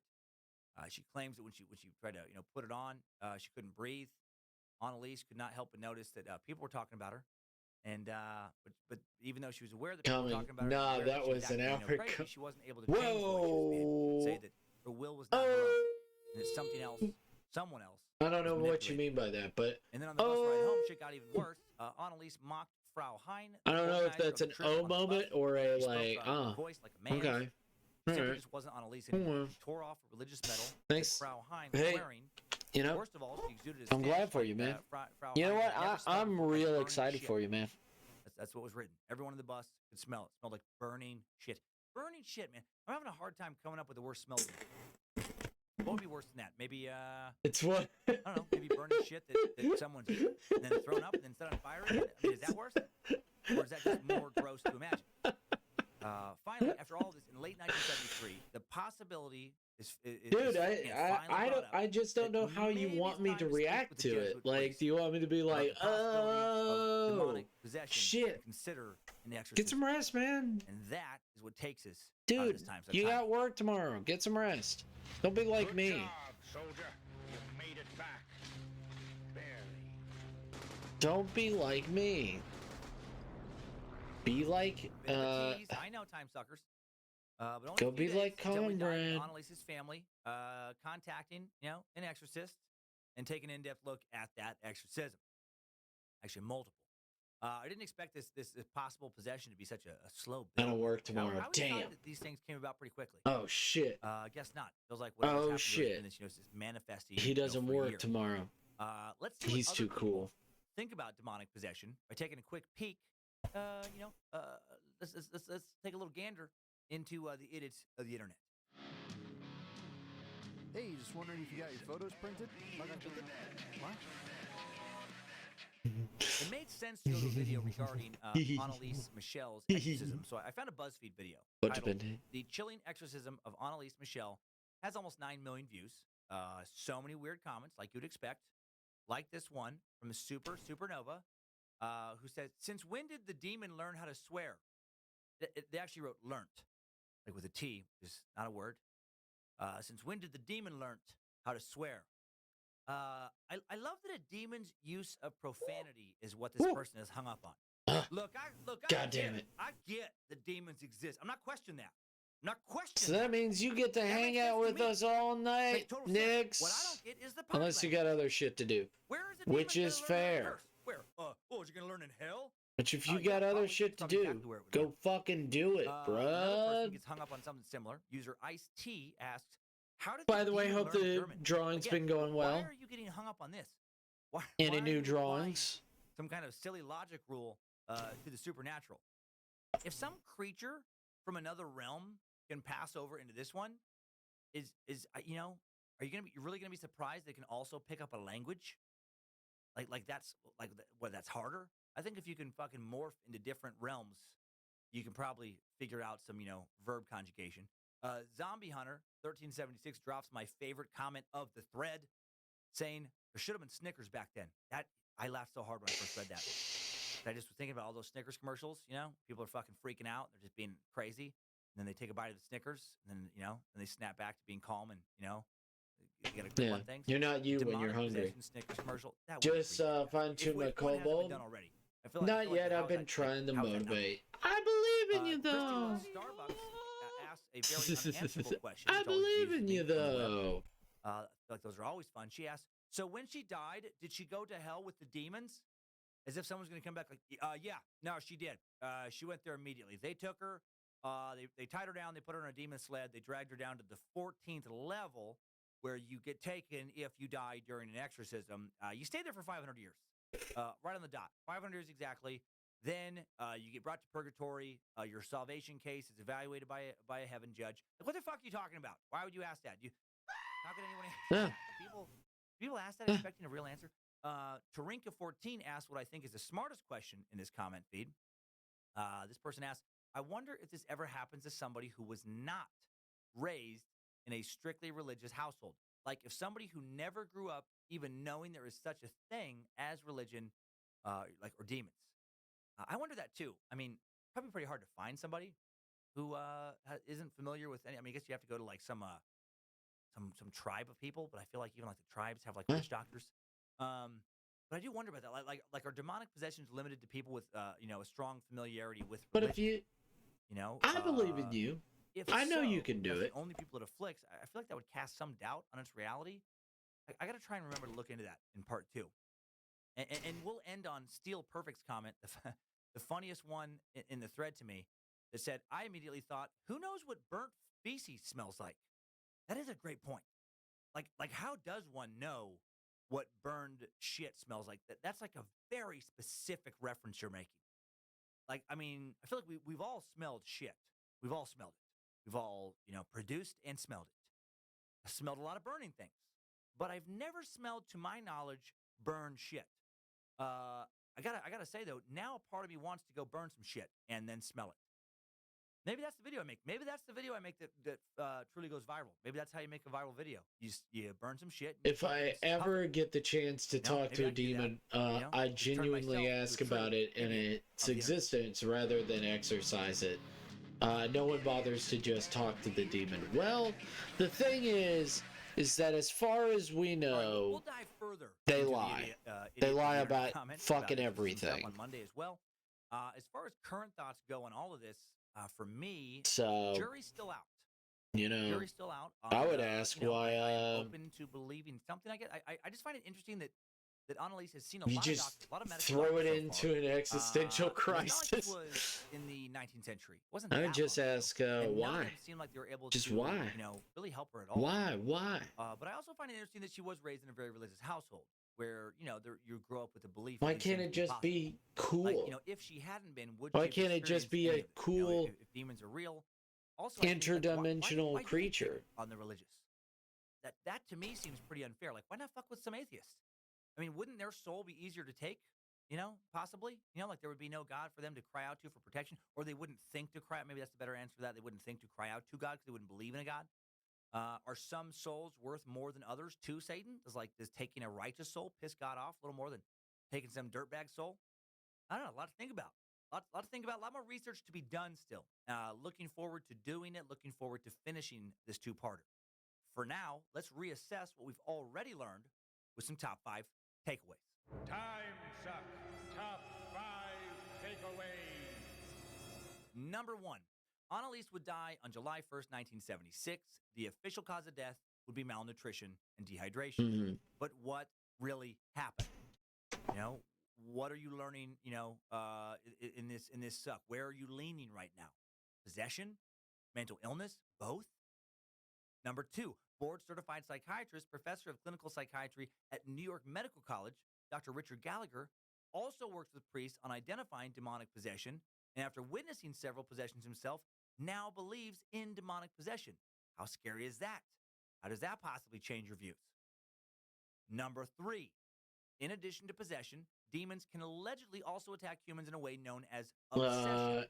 I don't know it asking a 5-year-old questions like, why? But why? Why? How come? Why? Is it fun? Why? Why do you want to do this? Come on. Why do you want to fuck with people like that? Come on. Shit. Is it funny? What does that smell like? Am I ever going to know for sure? And how much will I regret if I find out? Number 5. New info. Remember we talked earlier about exorcism actually being on the rise? Well, I found a very recent article speaking to just that. The Vatican is holding a training course for priests on exorcism like right now, like today. Started on April 16th, ends tomorrow the 21st. Came about amid claims that demands for deliverance from demonic possession have greatly increased across the world. Vatican-backed International Association of Exorcists, again, represents more than 200 Catholic Anglican Orthodox priest said the increase represented a pastoral emergency. According to a priest from Sicily, the number of people in Italy claiming to be possessed has tripled to 500,000 a year.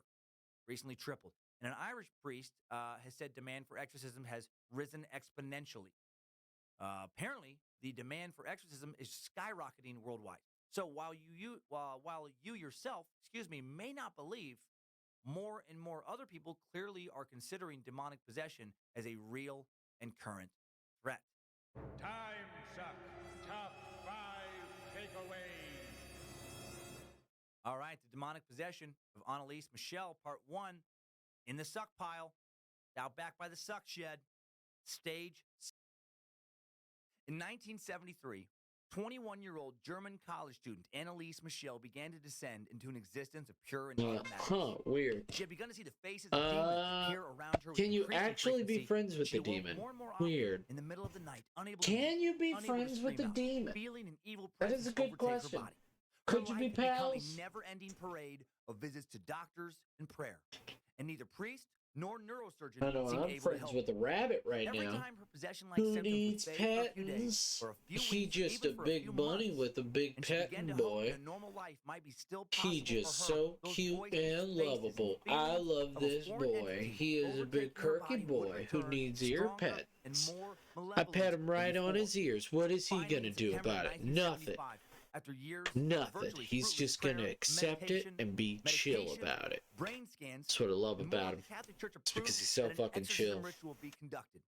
And then for the last 10 months of her life, one exorcism after another would be performed on the deteriorating mind and body of this fragile, frightened, and tormented young woman. And today, we dig into the details of the final years of her life and leave you at the end to decide if A, demons in fact are real, and B, demonic forces are what took her life on July 1st, 1976. The second of a two-part suck on the demonic possession of Annalise Michel today on Time Suck. You're listening to Time Suck. I'd imagine you can, so long as you don't get in their way and stay of use to them. Yeah, I mean, it seems like it's a real easy fix of like, just don't fucking piss them off. But I don't know, like if you're one of their friends, like I just feel like they'd always be like trying to fuck with you in some way. Be like, yeah, you want to pull my finger? That's a demon joke. Regardless of why you're here, welcome to Suck. I hope you're having a good day. And today's Time Suck is brought to you by this past weekend. It would be so tragic to find out that demons are so uncool that you're like, I don't even want to fucking hang out with a fucking demon. They're so goddamn boring. They don't stop talking about getting Christians all the time. I mean, how is it that different from a toxic relationship? It's no different. Exactly. Like, I don't want to be a part of a toxic relationship. So why would I be a part of this? Walk up on a wild lion, wrestle it to the ground. Fuck it, you're officially the toughest dude on earth. You're also very insane, but that doesn't take anything away from the tough part. And I've been a fan of Theo ever since. I don't see your point. It was one of the few other comics. Because I would not be in a toxic relationship because I'm not in one. Just like the Suck. And most weeks she also drops this past Thursday episode on, you guessed it, Thursdays. And on this gem of a podcast, Theo talks about life. It's as easy as just not being in one. Louisiana ass can. What he's been up to, what's going on in the world, what's happened on tour. He takes calls from fans, talk about anything and everything, gives his advice on life. Captivating storyteller who's led and continues to lead a super interesting life. So check out his fucking podcast. Listen, like, subscribe to This Past Weekend with Theo Vaughn today, you mother suckers. This podcast also brought to you today by another kick-ass podcast, and that's the My West Coast Buds podcast. Hell yes. Hosted by comic, edible Jedi, and time sucker Joe DeMeo. My West Coast Buds is an inside baseball look at cannabis, coffee, spirits. Sorry, if I sound distracted, I'm not. I'm recording on the TV here, and it's giving me trying to update messages. I'm like, fucking turn off. Trying to find the right button. But yeah, My West Coast Buds. That's what we're talking about.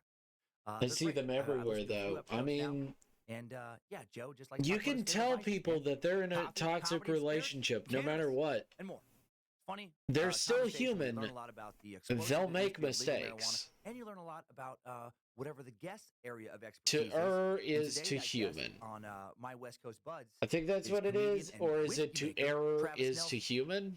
And he's in studio. Something like that. Joe, all about whiskey. How is it made? What does all the terminology mean? What is a single malt? How much do I have to drink to become blind? I don't know if he talks about that. But he might. You learn all this and more. Also, if any time suckers want to see Joe and Ben live, they're very funny guys. Buy a pass to the Undertow Comedy Festival, Lincoln City, Oregon, this weekend, April 26th, 27th, and 28th. Get $10 off the pass, any pass you get. So, like, yeah, we know that they're in bad relationships. It's none of our business. Podcast, iTunes, SoundCloud, all over. MyWestCoastBuds.com. Link in today's episode description. People are supposed to make mistakes, man. App and just push their button. Speaking of comedy, man, huge thank you to all the Salt Lake City suckers. Holy shit. Friday Night Late Show was the only show this past weekend that wasn't completely sold out. The rest were sold out before you could even try to get tickets to the door, which is unreal, and I'm so thankful. More people came out this past weekend than they did when I actually shot a special there a few years back, and the shows were even more fun. Salt Lake City professional photographer Logan Sorensen, he came out, took a bunch of live photos, some studio stuff as well. Dude, he takes a lot of band stuff, which I love. He just shot Queens of the Stone Age recently, and it was awesome to have him come take some pics. It's lmsorensen.net if you're in the SLC area. Been feeling like a dream lately, man. These shows, man, it's so much fun. Had some fans dressed up as Chikatilo come out of a couple of these shows this past weekend. They were wearing tracksuits, Chikatilo, homemade t-shirts, sweatpants. Unreal. Can't wait to get more live time sucks on the books. It's just going to be fucking bananas. I hope we get a ton for 2019. San Francisco Punchline coming up this week and weekend, Wednesday through Saturday, April 25 through the 28th. If half as many time suckers come out as they did in Salt Lake, it's going to be a fucking blast. Spokane is up after that. Sunday Fun Day, May 6th. Live time suck at the fantastic Spokane Comedy Club. Gary Ridgway, that piece of shit. The Green River Killer, going to suck him live.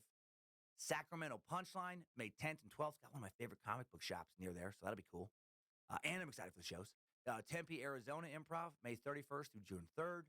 Bunch more dates after that, man. Just waiting for a ton of lazy comedy club managers to get their shit together and put the dates we have on their website so customers can actually buy tickets to your establishments, you fucking morons.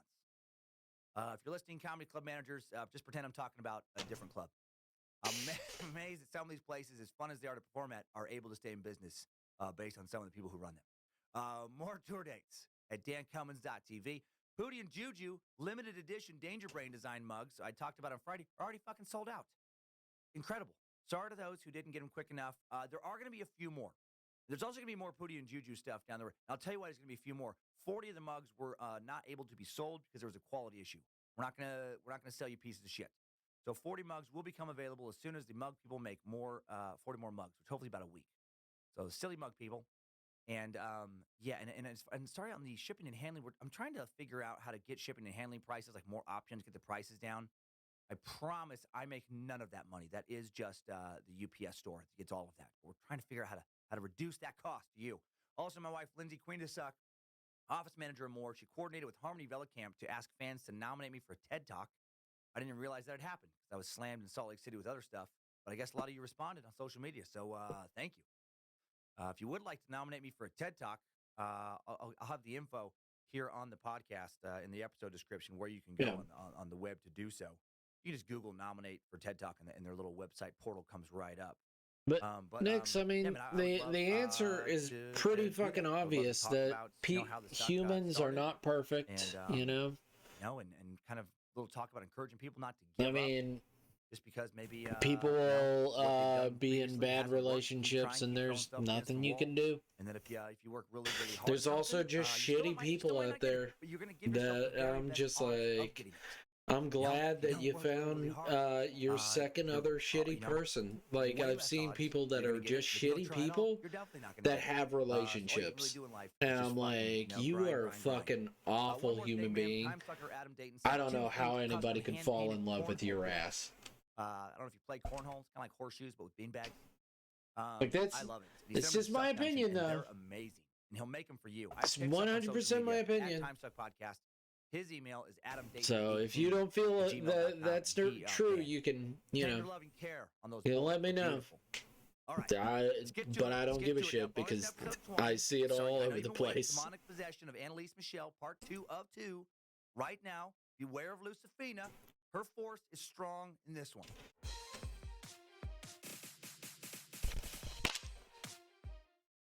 Okay, weird energy around today's suck.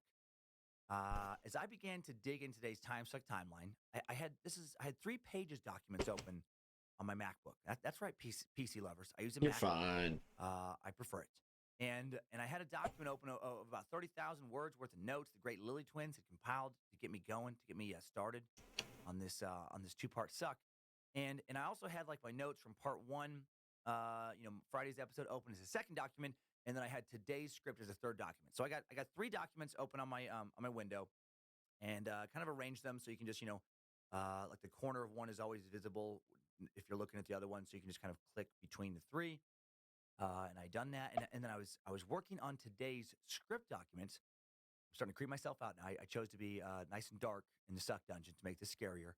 But I've never had this happen. I'm working on today's script.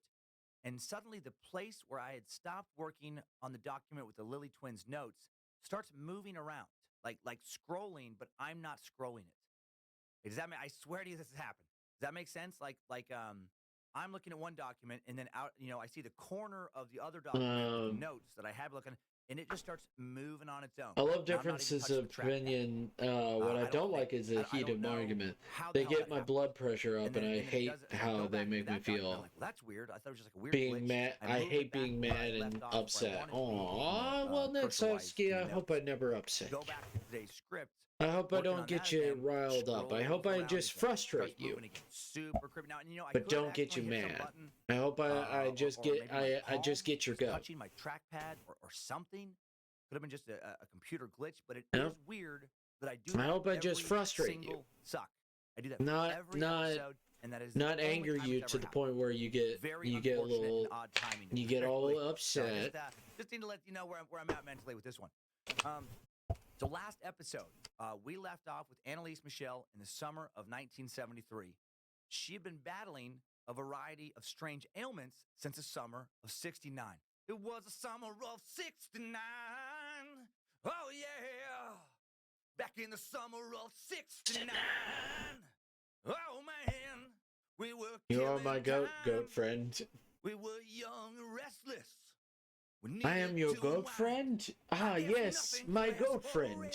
He shall tell you the way. You just got Brian. Ah, yes.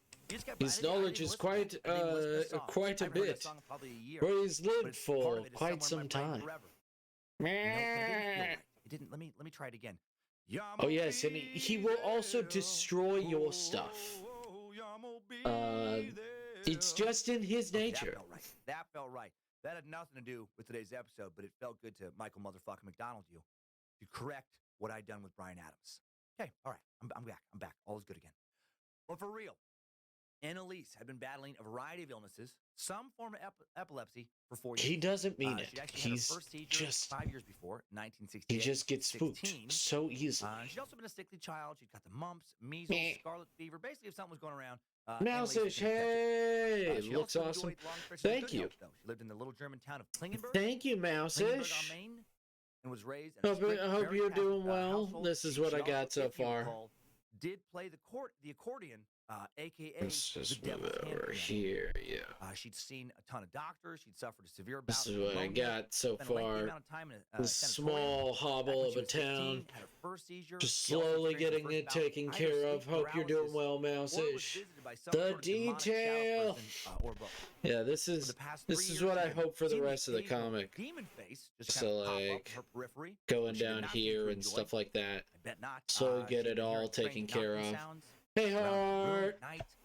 Hey, Heart! In the living room to find Annalise staring at an image of the Mother Mary with black evil eyes and some kind of demon claws for hands, which her mom did not see. Hope you're doing well.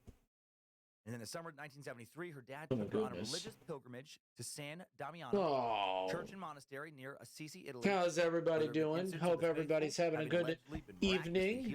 Centuries. pretty nice thing to do for. I'm just trying to fake. Did there. Nice of Dad. Just trying to get this taken care of. Annalise refused to go inside the church. Refused to wear a religious necklace her dad had bought her. Weirded out everyone else on the guided trip. And while me and Nix are just hanging out, we're just chilling. On the bus ride back home. Welcome everyone, come drink and be merry. Glad I could wake up early enough to catch you. Yeah. How are I? That your time sucker is what takes us into today's. How are I? I'm doing well. I'm doing pretty good. We're marching down a time-suck timeline. I'm doing pretty darn good. Just a little bit sleepy. Gonna be a night, a day tomorrow. Annalise's siblings, even ugly old Gertrude, were preparing for work and new jobs, while Annalise grew more and more. Not gonna be a bad day. I just know it's gonna be a day because I'm gonna be working deli tomorrow, and I'm probably not gonna get home till around priest named Father Habiger, pastor of the Mother in 1 or something like that. But I don't know. Told him about the trip to San Damiano. I don't know. Annalise's aversion to religious because I gotta go check on my mom's dog and stuff like that. So gotta fucking do that. In person, Father Habiger found you have so many emotes now. Albeit, a little bit shy.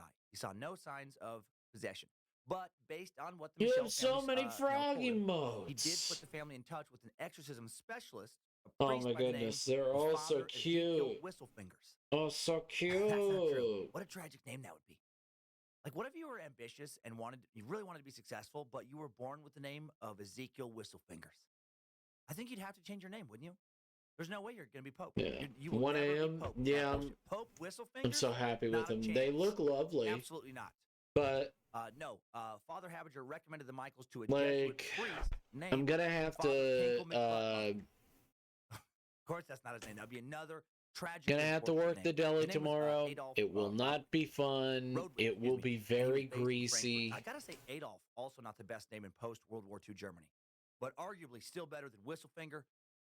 It'll be very greasy, and I will not enjoy it. Whistlepingers, excuse me, should be plural. Gotta get my fake names right. I will not enjoy any of it. Anyway, Father Cute frog, yeah. Good luck. Yeah, I know. He was born in 1894. But I gotta make sure that First World War. I gotta after the war in 1918. Gotta make sure the dog is fed. After studying theology in Bonn, Innsbruck, and I really don't want to. I also have to clean up after it. Probably, most likely, I will have to clean up after it. During the Second World War, Father Rodwig, because I'm leaving it in the house for right now because I can't go. I can't stay at the house to let him in and out. Because tonight I was accurate in leaving him inside. When he was told about Annalise, because it's gonna be cold and also it's raining right now. So he was the dude, very fun. The exorcism guy. When he was told about Annalise, he requested a written account of the events, and he responded by stating that he did believe he may in fact be, or that she may in fact be possessed, but due to his advanced age of 79, he just wouldn't personally be able to become involved. So he suggested contacting some other priests with some exorcism experience. Father Ehrman in Schaffensburg was one of them, and Annalise would see Father Ehrman about 10 times between the summer of 1973 and the summer of 1975.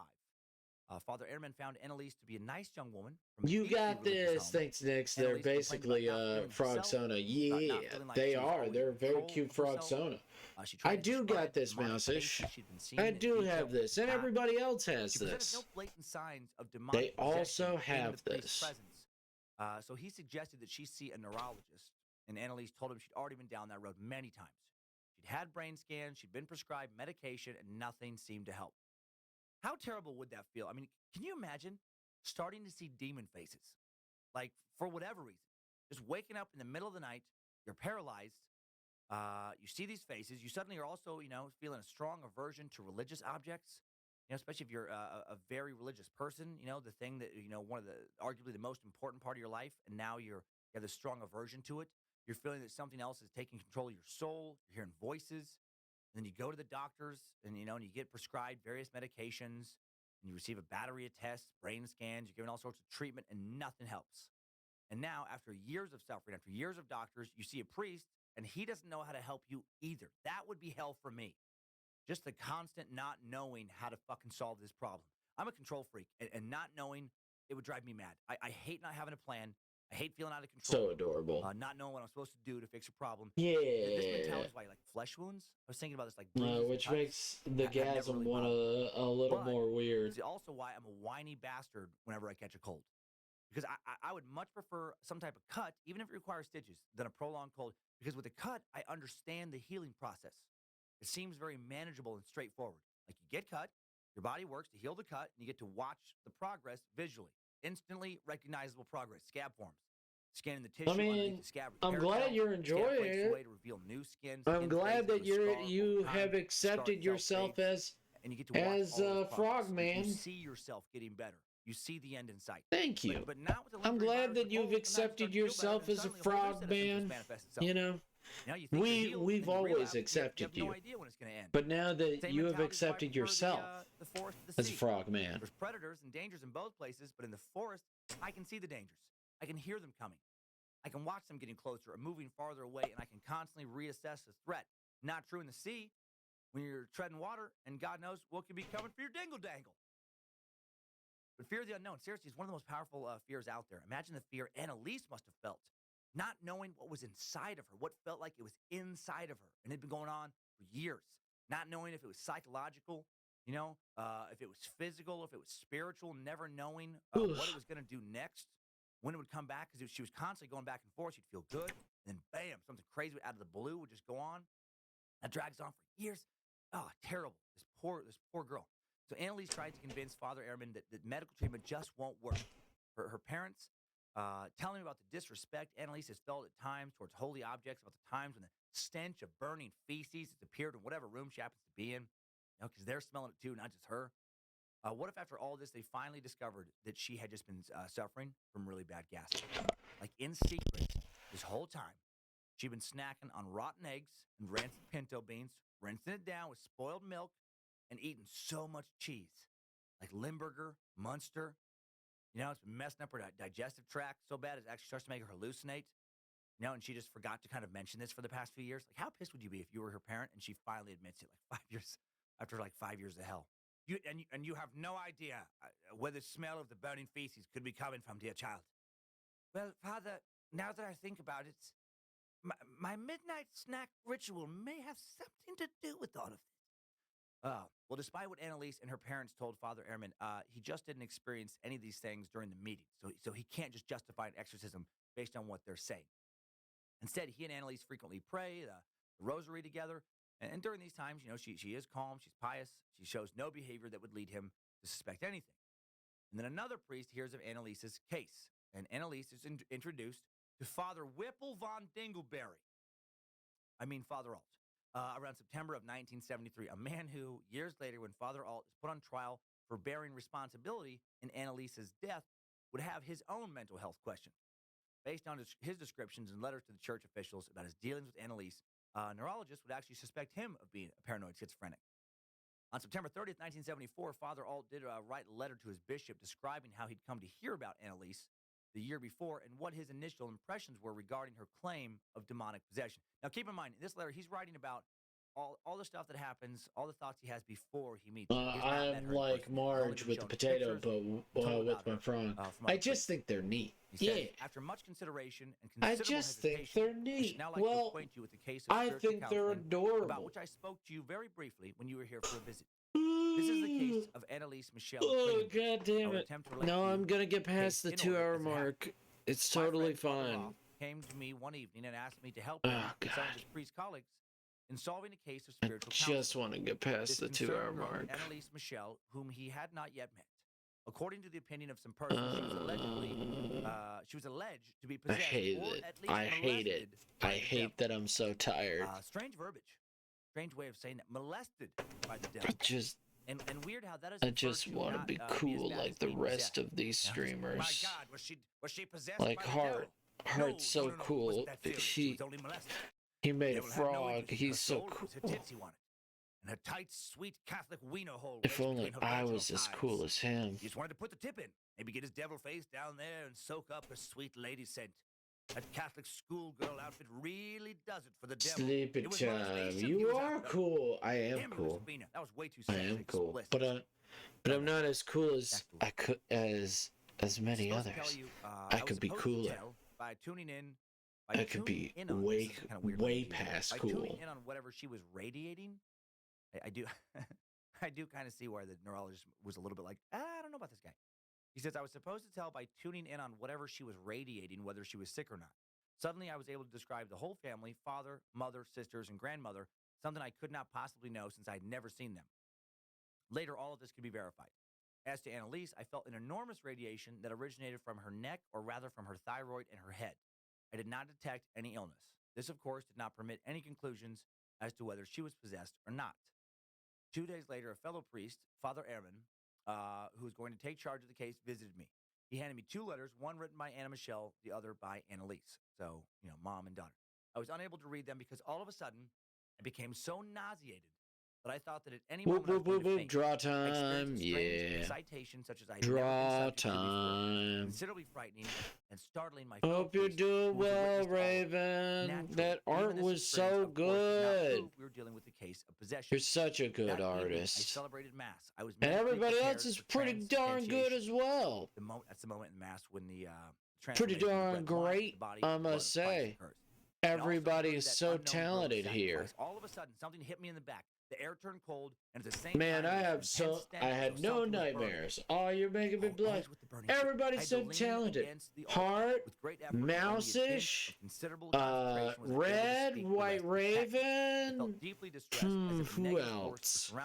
Who else is super talented? After the service, I went to a fellow priest. Who could be so talented? The subsequent night was the most I forget his name sometimes. One that had previously always helped, but I could find no rest. My apartment was filled with a variety of stenches. It'll come to me. As though something were burning of dung, of an open sewer, of fecal matter, and these kept alternating. So much burning shit. Man, that must be the stinkiest of all stinks, because the devil clearly prefers to torment you. They never say what kind of shit it is, though. I'm just fucking with Nick. Some other animal? Like, I haven't done a stiff. No, I think he's really cool. I think he's really talented.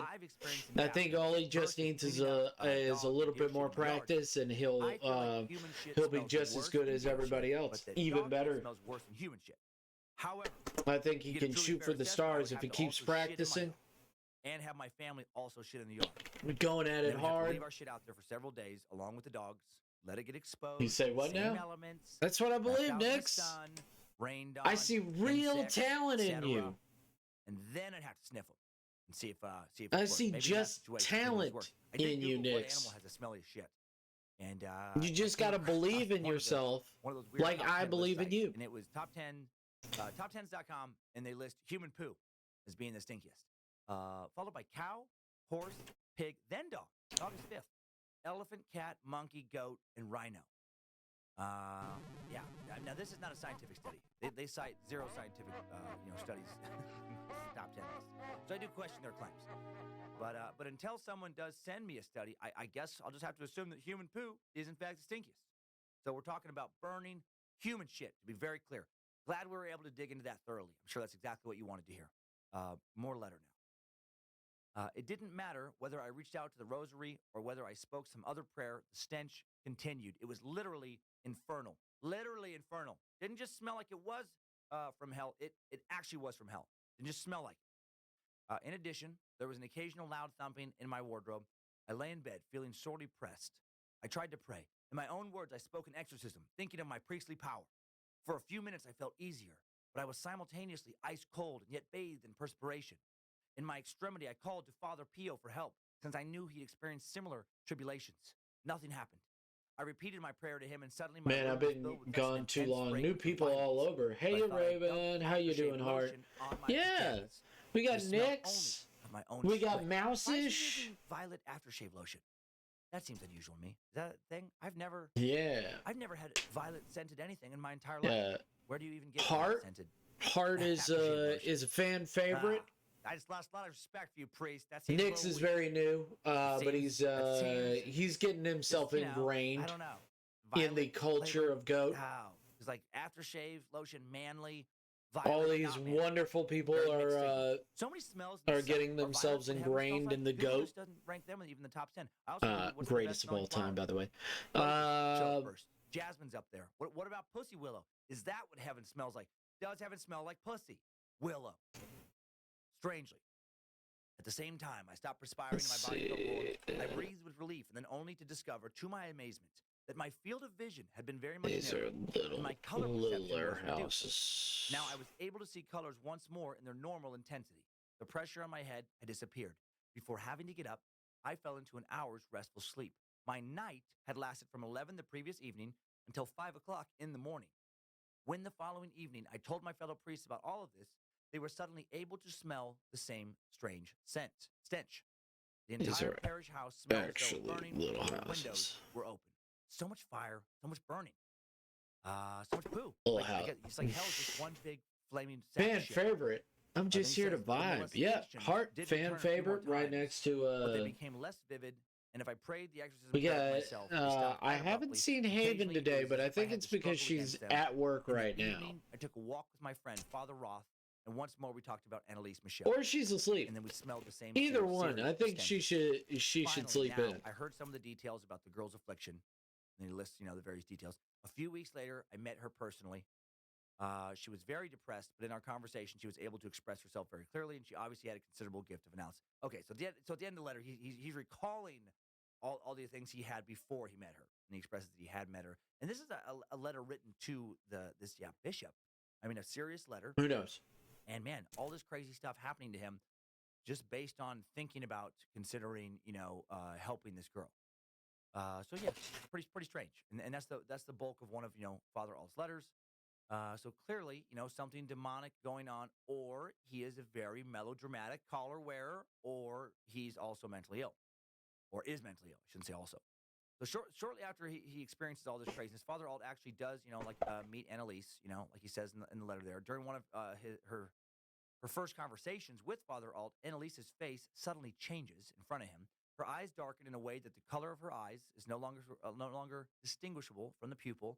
It was as though her soul left her body. The lights were still kind of on, but Annalise no longer home. And Father Alt, of course, now worried that she is being molested, that a devil diddler has gotten a hold of her.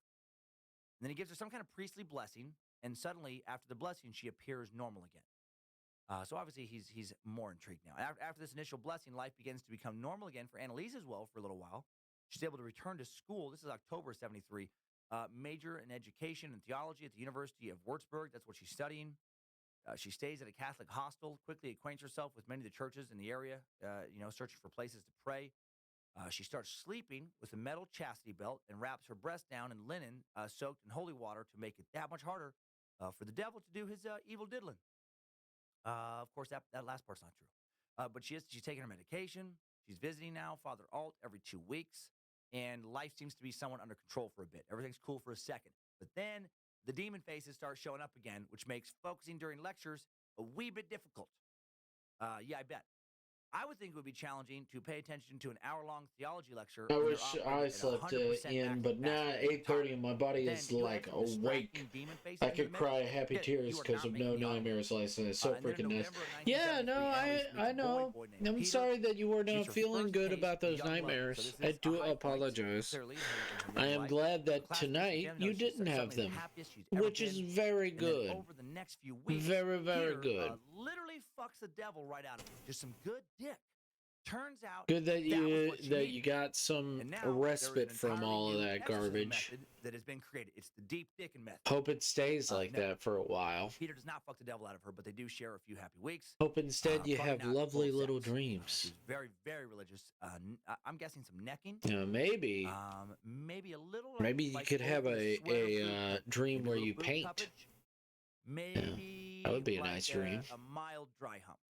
Maybe some mild dry. So freaking nice, yeah. And 2 weeks later, Annalise tells Peter that he has to go. She's been experiencing feeling paralyzed at night again, so there's the sleep paralysis and/or shadow people. She's still battling feelings of depression. She's afraid for him to see all this, but he doesn't leave. November 27th, 1973, Peter, not a deeply religious person, convinces Annalise to go to yet another doctor, a therapist this time, a man named Dr. Leonard. And Dr. Leonard asked her a lot of questions about her relationship with her parents. He felt that she was suffering from a case of neurosis brought on by a domineering father and a mother whom she hated because she wasn't allowed to have any boyfriends, which is an interesting, thing to bring up here. I mean, she did have a very controlled upbringing. Her parents were very domineering, especially her mom, very active in her life. And her mom was, just so concerned about her daughter. Me too, actually, really positive dreams in past couple nights. Weird, but positive. Very, very strict about letting I'll take weird over scary nightmares. Oppressive parenting comes up when you're digging into the lives of psychologically. I haven't had a lot of bad nightmares. Doesn't seem to be the best parenting style. Based on Annalise's description of her symptoms, Dr. Leonard suspects epilepsy is the cause of the seizures. He refers her to the University Neurological Clinic, and the next day, Annalise goes in for an EEG. Dr. Ergmond Schlepp, the academic director of the clinic, reported irregular patterns in the left temporal area of the brain. The previous 5 EEGs showed no abnormalities. This doctor assumed it was epilepsy. Dr. Schlepp switched her from Dilantin to Tegretol. Since Dilantin hadn't completely suppressed the epilepsy-like activity in her brain, they were trying to figure out how to deal with. Tegretol, like Dilantin, has various potential side effects. It can cause fatigue, nausea, dizziness, among many other things.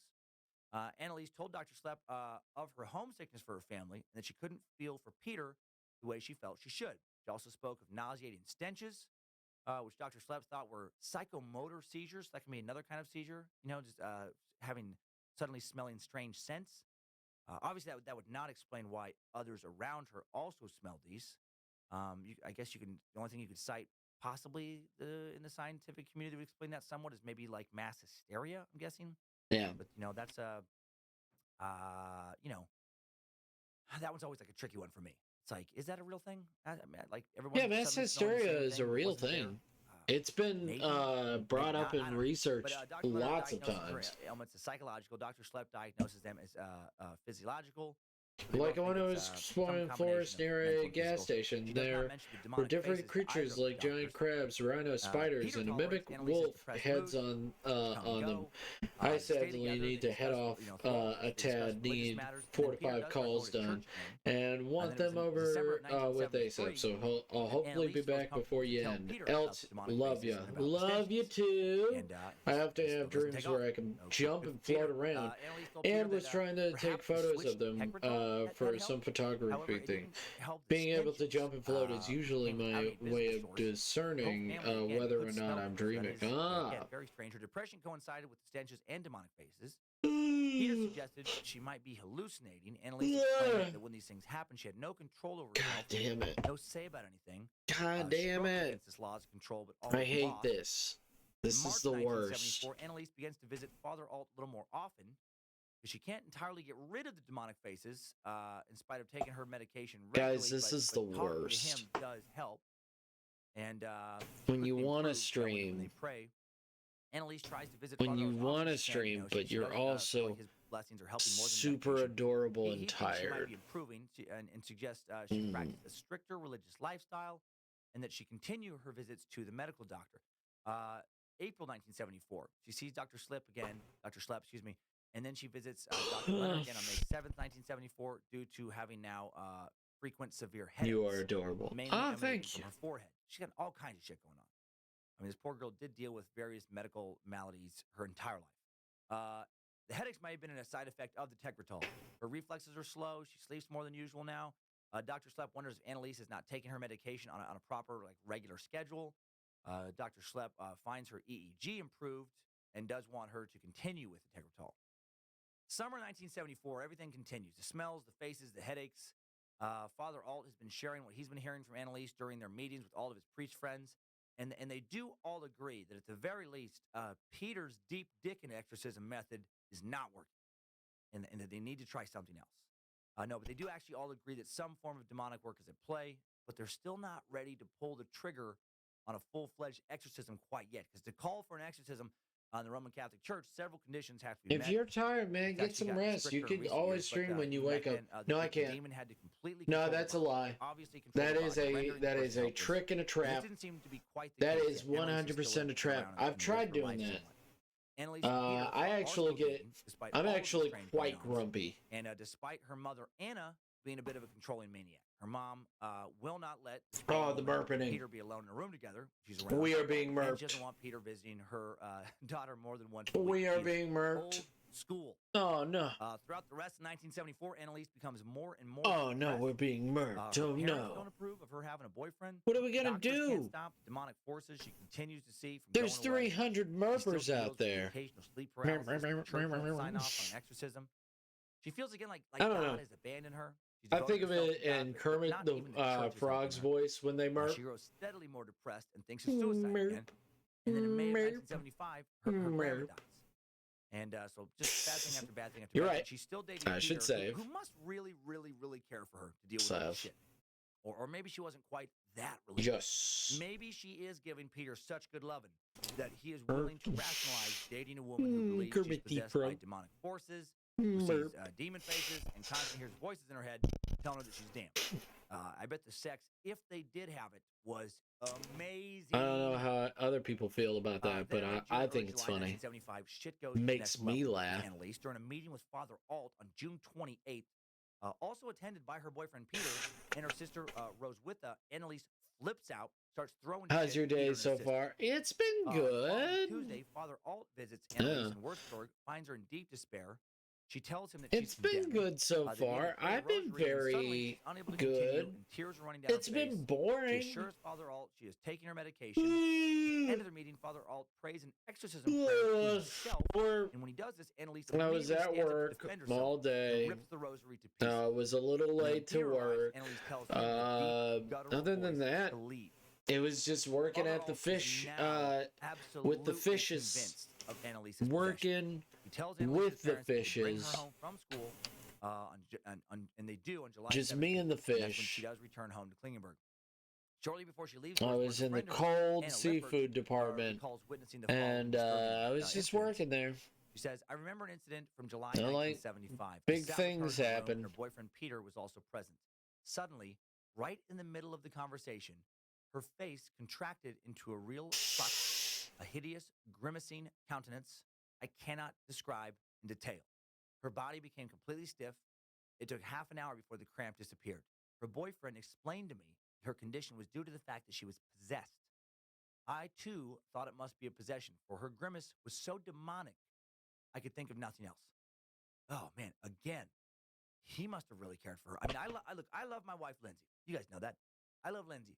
But if, from time to time, a demon takes over her body, Yeah, and starts among other things, it's a new turning her day sweet Lindsay now. face into a demon mask.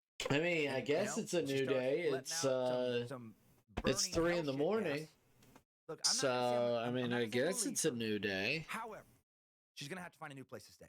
Oh, Just the for a while. fish. You're gonna have to find a new Yes. place to sleep until the Yes. demon stuff calms down. Right? I gotta get my fucking sleep. You know, it's gonna be all right, baby. It's almost sundown. So time for you to head down to your demon dungeon, or your apartment basement, or wherever you need to at night, like a monster. Hung out with the I did not fishes. sleep with one eye open this evening. They're very So I supportive would, you know, of I me. would still love her, but I would either And get her my a different art. place or move into a new house. As with the in, they basement, did not with a steel complain, door, nor where I did could lock her they in there. compliment. So, you know. After returning home, That's Annalise's better than condition, most. worsens immensely. Something very strange, whether it's physical, mental, spiritual, or some combo of the So, three clearly going on. Her body would stiffen for hours at a time. Not then she'd have really to half anything walk, that half came drag, up. Suddenly useless legs around No, the house. like, craziness or terribly anything frightened all the like time. She's that. It been was just chronically another unable to fucking pray. day. And Father Alt is unable to visit. We have Talk other to stuff my going on. Another friend priest who lives closer to Michelle on the County, Father Roth, he interwebs stops by to pray that for I Annalise. always talk to. You know, Father Roth, that's the guy who introduced BFF. the Michelle family To Father Roth in be the first place. honest, He would I later could try recount fish incident food late summer tomorrow 1975, while I Annalise know charged him, you charged- could be charged tired Adam. of seeing a When he lot came of inside the home, fish. he screamed in I an mean, I unfamiliar could voice, eat just, "Get fish out!" today. I Then could she eat screamed, fish "You're right now. tormenting me." I have Then she screamed, no "Gotcha! problem with fish. Ha-ha! It's I that got you! fried I got you chicken guys!" that gets me. And then she behaved absolutely normal for the first time in years, saying, "Oh shit! Because there's so Man, I got you much. guys good. at the deli. Right now, Father Ross. So much fried chicken. It's ridiculous how much fried chicken there is. This whole time I've been joking around. 7 years I've been working this joke. I got you, I got Peter, I got the doctors, I got the priests. Oh, booyah! And then decades later, Annalise's long con would inspire What else? I'm gonna try to finish the line. I'm gonna try to finish the lines of this. Of course not. This place. She really did yell at Father Roth. Can you imagine? That's too ridiculous. But if you just pretend to be, I'm gonna try, possessed but by no demons promises. for a long time, they were like, just kidding, guys. I wanted to see how far I could take this. Just working on my method acting skills. No, but she yells at Father Roth, and she throws some rosaries at him. She tries to throw a big 5-liter jug of water at him when he tries to take a cross out of his pocket. And then strangely, in the summer 1975, this physical stiffening is worsening. I don't really get it. But like most of the time now, she can no longer bend her knees, and she kind of just like limps along, like just like this stiff robotic walk. Very weird. One day in late July, she's limping along with Peter, who offered to take her for a little walk, get her out of the house, where she's been, super depressed. And then she suddenly drops to her knees, legs suddenly bend, falls into a trance where she's unresponsive for about 10 minutes. Then she suddenly jumps back up. Her knees work fine. She seems happy. She shouts she was free. She claims to have seen Mother Mary. And then a true miracle occurs. Peter still does not break up with her. This is where I am for sure out. If Lindsay acts this way for this long, I will come visit her in the mental hospital where she belongs. And but I will not let her stay at home. There's no way. And if I was just like dating somebody, I don't think I could hang on that long. I don't know, man. Maybe love, I guess, overrides reason. Maybe I just deal with it. God, that would be tough. Someone couldn't walk for days, suddenly went into a trance. They said they saw Mother Mary, started jumping up and down. I would just assume they were batshit fucking crazy. I mean, whether that was right or not, get the right therapy, take the right meds, or I'm out of here. For the next few months, Annalise starts acting normal, according to the sources I read. I'm guessing normal for Annalise was talking about Mother Mary and the devil all the time, but not being actively possessed by the devil. I doubt, normal for her was, just putting on a fucking Beatles record, just, chilling out, smoking a joint. She seems super wackadoodle to me at this point. Maybe she was possessed by some entity, but even if that's true, I feel like she was also severely mentally ill, this poor tortured woman. Then, in September 1975, Annalise believes that she's seen the Virgin Mary again, and this time Mary wants her to do something. She says Annalise is to take penance for the sins of the country of Germany, as in self-punishment. That's part of why she's being possessed. She's got to pay for people's sins. Not weird at all. Not weird at all. Just gonna, physically harm herself to save her fellow Germans from some damnation. However, she doesn't seem to actually start doing this at that time. And then the next month, October 1975, she returns to the University of Würzburg. What the fuck? How has she not been committed to a mental institution at this point? Seriously. I'm not kidding. For her own safety. Clearly not well. She's not in the ballpark of well. How is she not in a padded room being evaluated by psychiatrists on a daily basis? This poor girl is fucked up. If one of my kids does half of what she had done by this point, they are getting locked up until we can figure out what is going on. This has been going on for years. So, well, of course things do not go well when she returns to school. Of course they do not. She re-enters her old hostel room, or when her body freezes, she becomes completely rigid again. So weird. She's standing frozen still in front of a crucifix, hanging on the wall in front of her, and her face distorts, and she begins to growl like an animal. Then another miracle occurs. Her boyfriend, Peter, does not yell, "Fuck this shit, I'm out of here," and storm off. He actually starts to pray for her silently, and Annalise, or whatever Annalise has become, orders him to stop. When she finally snaps out of it, Peter convinces her to return with him to her family in Klingenberg.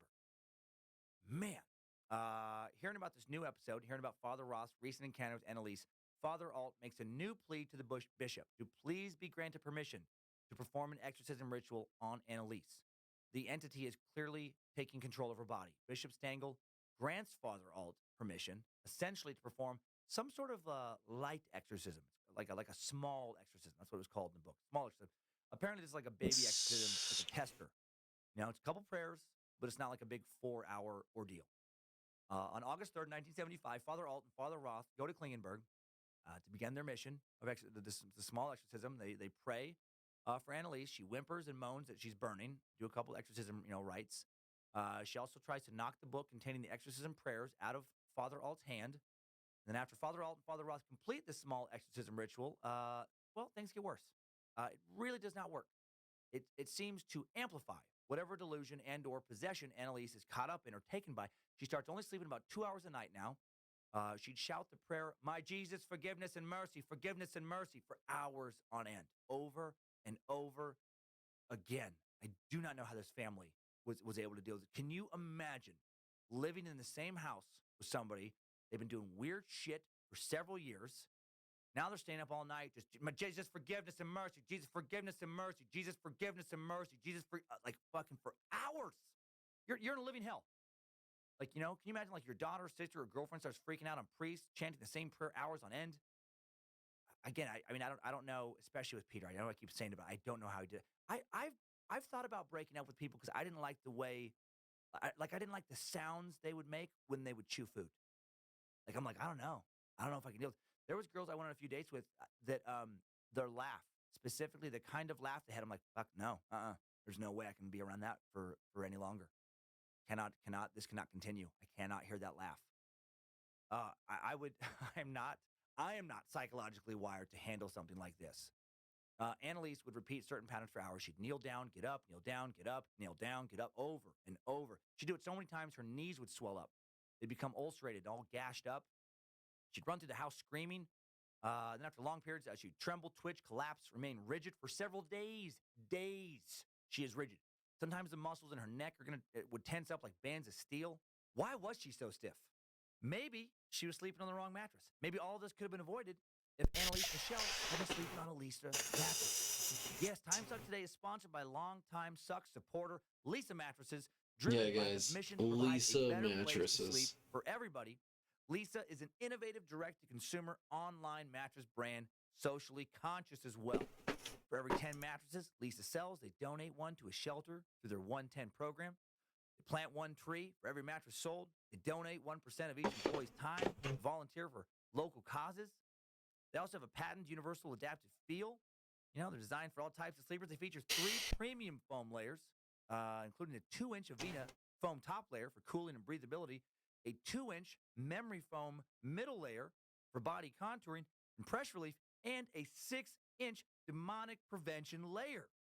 That's right. It is a layer authorized by the church to keep demons out of your sleep, which is fantastic. No, the 3rd layer provides dense core support form for durability and structure. Works for sleepers of all sizes. So get one. Try Lisa mattress in your own home for 100 nights risk-free. Available in the U.S., the U.K., Canada, and Germany. Also in Germany, which, that's nice for today's episode. You can get them online. You can, with free shipping, this 100% American-made mattress ships compressed in a box right to your door. Or you can try it at the Lisa Dream Gallery in Soho, New York City. Or you can try it at the Virginia Beach location. You can try it at over 80 West Elm stores nationwide. And you can get $125 off and a free pillow when you go to leesa.com/timesuck. All right, now back to Annalise. Back to her freaking out at home. Why didn't they take her somewhere? I guess she was terrified of being committed to a mental institution, begging her family not to send her. But at that point, you gotta send them. Even if you do think it's demonic possession, let them be possessed in a fucking mental institution. Don't let them stay at home around sharp stuff. Annalise suddenly couldn't eat solid foods, could drink fluids only sparingly. The rigidity spread to her chest. She had trouble breathing. When Anna would try to put a pillow under her head like her mom, try and help her, Annalise would ask her not to help because if she was helped, she'd be forced to be punished further. She would have to undergo something worse. Once when her father, Joseph, tried to hold her up because she's on the floor in agony, she turns red and chokes, and she's like gasping for air now. Like it makes it worse somehow. While she felt that she was not allowed to eat, she was able to eat flies and spiders. That's not creepy at all. She would urinate on the kitchen floor. She would lick up her urine. If people tried to stop her, she would attack them. She's attacking her family now. Everyone, I guess, learned to duck to avoid being kicked, punched, or bitten by Annalise. She's ripping holy pictures off of the wall, tearing rosaries apart. She once shattered a crucifix on the corner of the bed, and she is rocking the accordion 23 hours a day. She's fucking dancing and working the devil's hand piano. Scales over and over. Different keys at the same time. Different tempos at the same time. It's unbearable. No, she's not playing the accordion, but she's doing everything else. She's sometimes during the heat of the day, she'd put her head in the toilet to cool off, like a dog.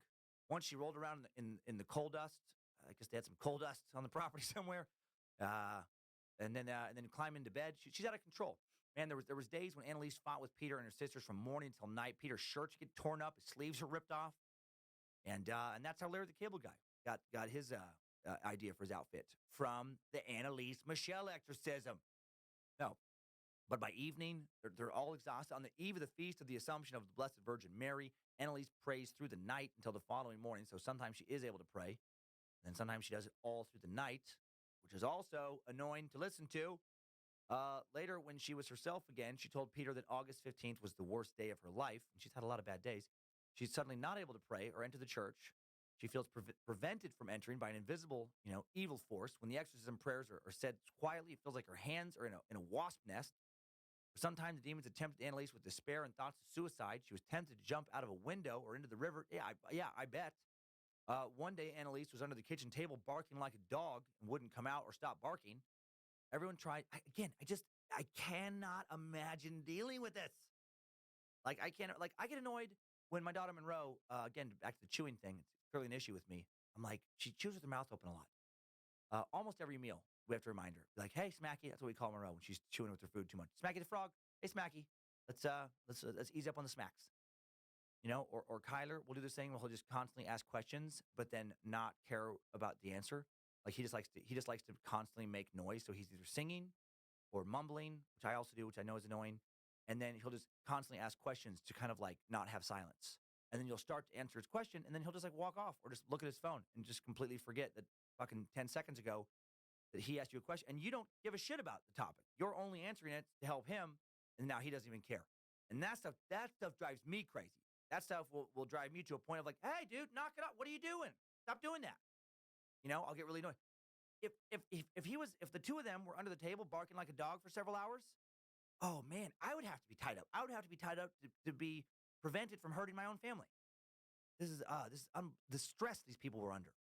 Well, they can't get her to come out from the table. Her dad, Joseph, calls a friend from the church who comes over and finds her there. And she instructs Annalise 3 times the name of the Blessed Trinity to come out and sit down. And then I guess, quote, like a lamb, she slowly came out and took a seat at the table. So weird. She also starts harming herself or exhibiting, or either she's harming herself or she's exhibiting signs of some kind of stigmata, or both. She definitely was harming herself sometimes. This is what her mom said. Anna said, one morning I entered Annalise's room and said, Annalise, you're in bed today. I usually found her kneeling before the crucifix or doing some other form of penance. I noticed wounds on her feet, which were very swollen. They had occurred during the night. She later received the same on her hands. Her hands were not as bad as her feet. She suffered very much from these wounds, these like stigmata, crucifixion type wounds. So Peter, sister Rose with and her parents, they start taking 2-hour shifts to prevent Annalise from hurting herself. The situation is becoming unbearable. They're trying to contact, Father Alt around this particular episode. You can't get a hold of him. He's on vacation. So they get a hold of another guy, Father Rodwick. We've heard of him. Frankfurt. He decides not to interrupt Father Alt's vacation. He's going to come over to Klingenberg and observe Annalise himself. More priests in on this action. So in early September 1975, he traveled the houses are almost done. They take it. So there's supposed to be 1, 2, 3, 4, 5, 6. In a subsequent statement, he describes his visit to the Michelle home. He says, when I entered the house, Annalise Michelle lay fully dressed on the floor of the kitchen. 12 little small little pissant buildings right over here. Typical hypnotic state, a deep sleep. I should like to remark that such a state is a symptom of possession. I designated it as a crisis situation. First, I went to the living room and I destroyed the accordion. No, first I went to the living room with her parents and I had them report to me about the condition of their daughter. Then I directed them to bring Annalise into the room and make her sit on the sofa. Her father led her in, held her by the hand because she tried to hit her parents. She did not look emaciated. I sat down beside her and held her hands. In her trance state, a second personage announced herself, calling itself Judas. I'd asked, what is your name? And her answer came, Judas. She spoke with an altered, much lower voice. I had held her by the wrists. During the conversation, I noticed that her cramped muscles relaxed. She came to and looked at me with surprise. Apparently, it was not until then that she noticed me consciously. Subsequently, I was able to carry on an entirely reasonable conversation with the real Annalise Michelle. I told her that we could not desert her, or that we would not, desert her, and that we would help her. I was thinking of priestly aid through exorcism. Suddenly, the cramps started again. I asked her family to take her back to the kitchen. I told them I knew enough about the case that I found confirmation of my surmise that we were dealing with the case of possession and that I would have to consider what could be done. When I left the house, Annalise came out of the kitchen and slapped my cheek. And when Father Roderick went back in, after getting slapped, Annalise was playing all along the watchtower with the accordion. Yes, at Presto Tempo. Yes, the spirit of Jimi Hendrix was now inside of her. She was walking on the ceiling. She wailed that accordion. Her head spun a full 360 degrees as she shifted from verse to chorus. Then she flew around the room, played it behind her head for the accordion solo. No, she was suddenly playing the piano. She was playing music as if nothing had happened, as if, she had never slapped him. For Father Rodwick, important elements in defining possession were now present. Man, the spirit's name had been revealed. Judas, Annalise showed an aversion to consecrated objects, fear of exorcism. And then as soon as Father Alt returned from his vacation, Father Rodwick called him to update him on Annalise's condition. And as far as he was concerned, this was definitely a case of total possession. He suggested that they get together to consult on how to proceed. They agreed they needed to bring in some more priests with more experience, higher standing in the church hierarchy to help them out. They contacted a priest named Father Renz, and then Father Rodwick and Father Renz. They all get together, and now they send a letter asking for permission to perform a full exorcism ritual on Annalise. And on September 16th, 1975, the bishop responds saying, after due consideration with good information, I now charge the Reverend Father Renz, Salvatorian, Superior in Uruk-Shipak, to proceed with Annalise, excuse me, I just wrote it down wrong, within the terms of CIC, or actually, I copied this. He wrote it down wrong. It's kind of weird. But anyway, he meant to say Annalise, within the terms of CIC Can 11511. For some time, my prayers have been directed to this concern. May God give us help. I thank everyone sincerely for their efforts. With best wishes and my blessing, Joseph Bishop of Wurzburg. So supposedly, all of that is church code for, all right, enough's enough. Get the fucking devil out. Go in. Full exorcism. Full exorcism. Full September exorcism. 23rd, 1975, the day Father Renz receives the bishop's letter, he visits the Michels. Father Renz finds Annalise exhibiting no signs of possession. To the contrary, I'm gonna switch now to my mobile. You got it, buddy. But based on everything You got it, man. hearing, he returns the next day to perform the first true exorcism rite. Upon arrival, Father Renz is accompanied upstairs by Annalise's sisters, Roswitha and Barbara, her parents, her boyfriend Peter.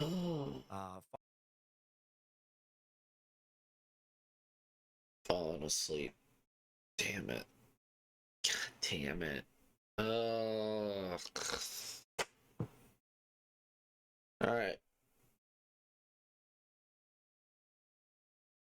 You're at 2 hours. I am. And for the amount of time I did this. So I've got all the structures out of the way. Finished the fence, and then that's done. And then panel 1 will be done. Ooh.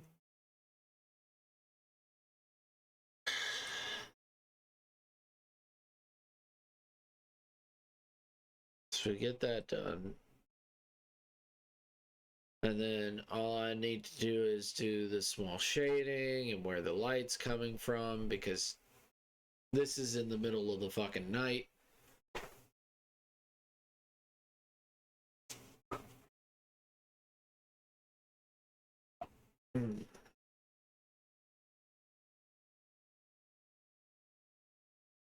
So, who are we gonna raid?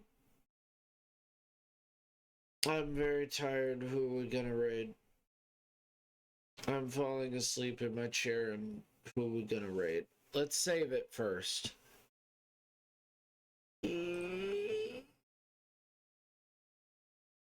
it is coming together. And it does look like a fantasy fucking town, so that's good.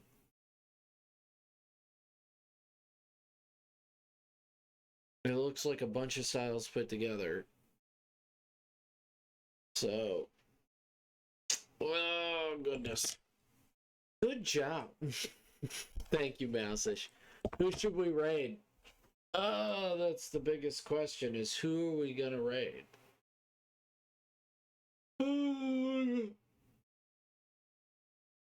We got a few people.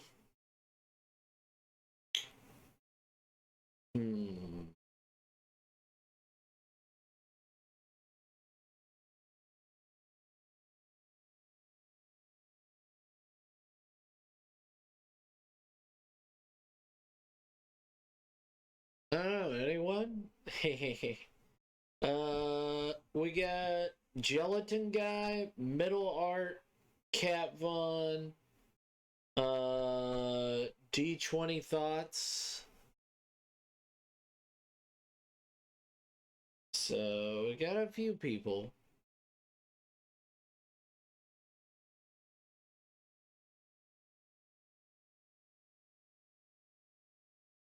So D20 Thoughts. I think he's pretty low, so I'll send it over to D20 Thoughts. I have returned. Well, good. You returned to get a raid.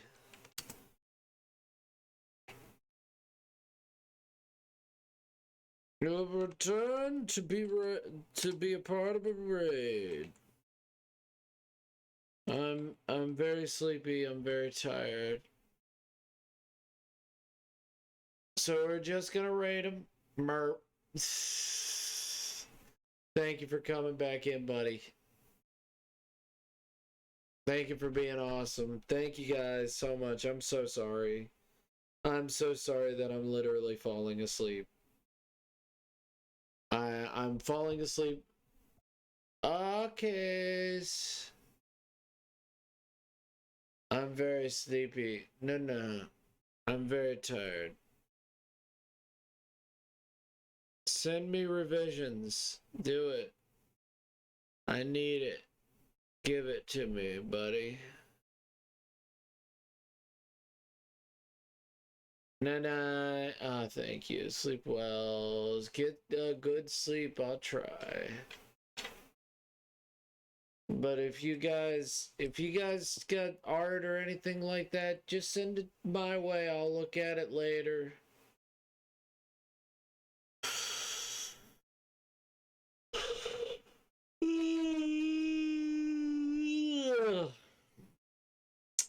Alright, guys. You have a good one now. Stay out of trouble now. I'll see you guys later. Bye-bye.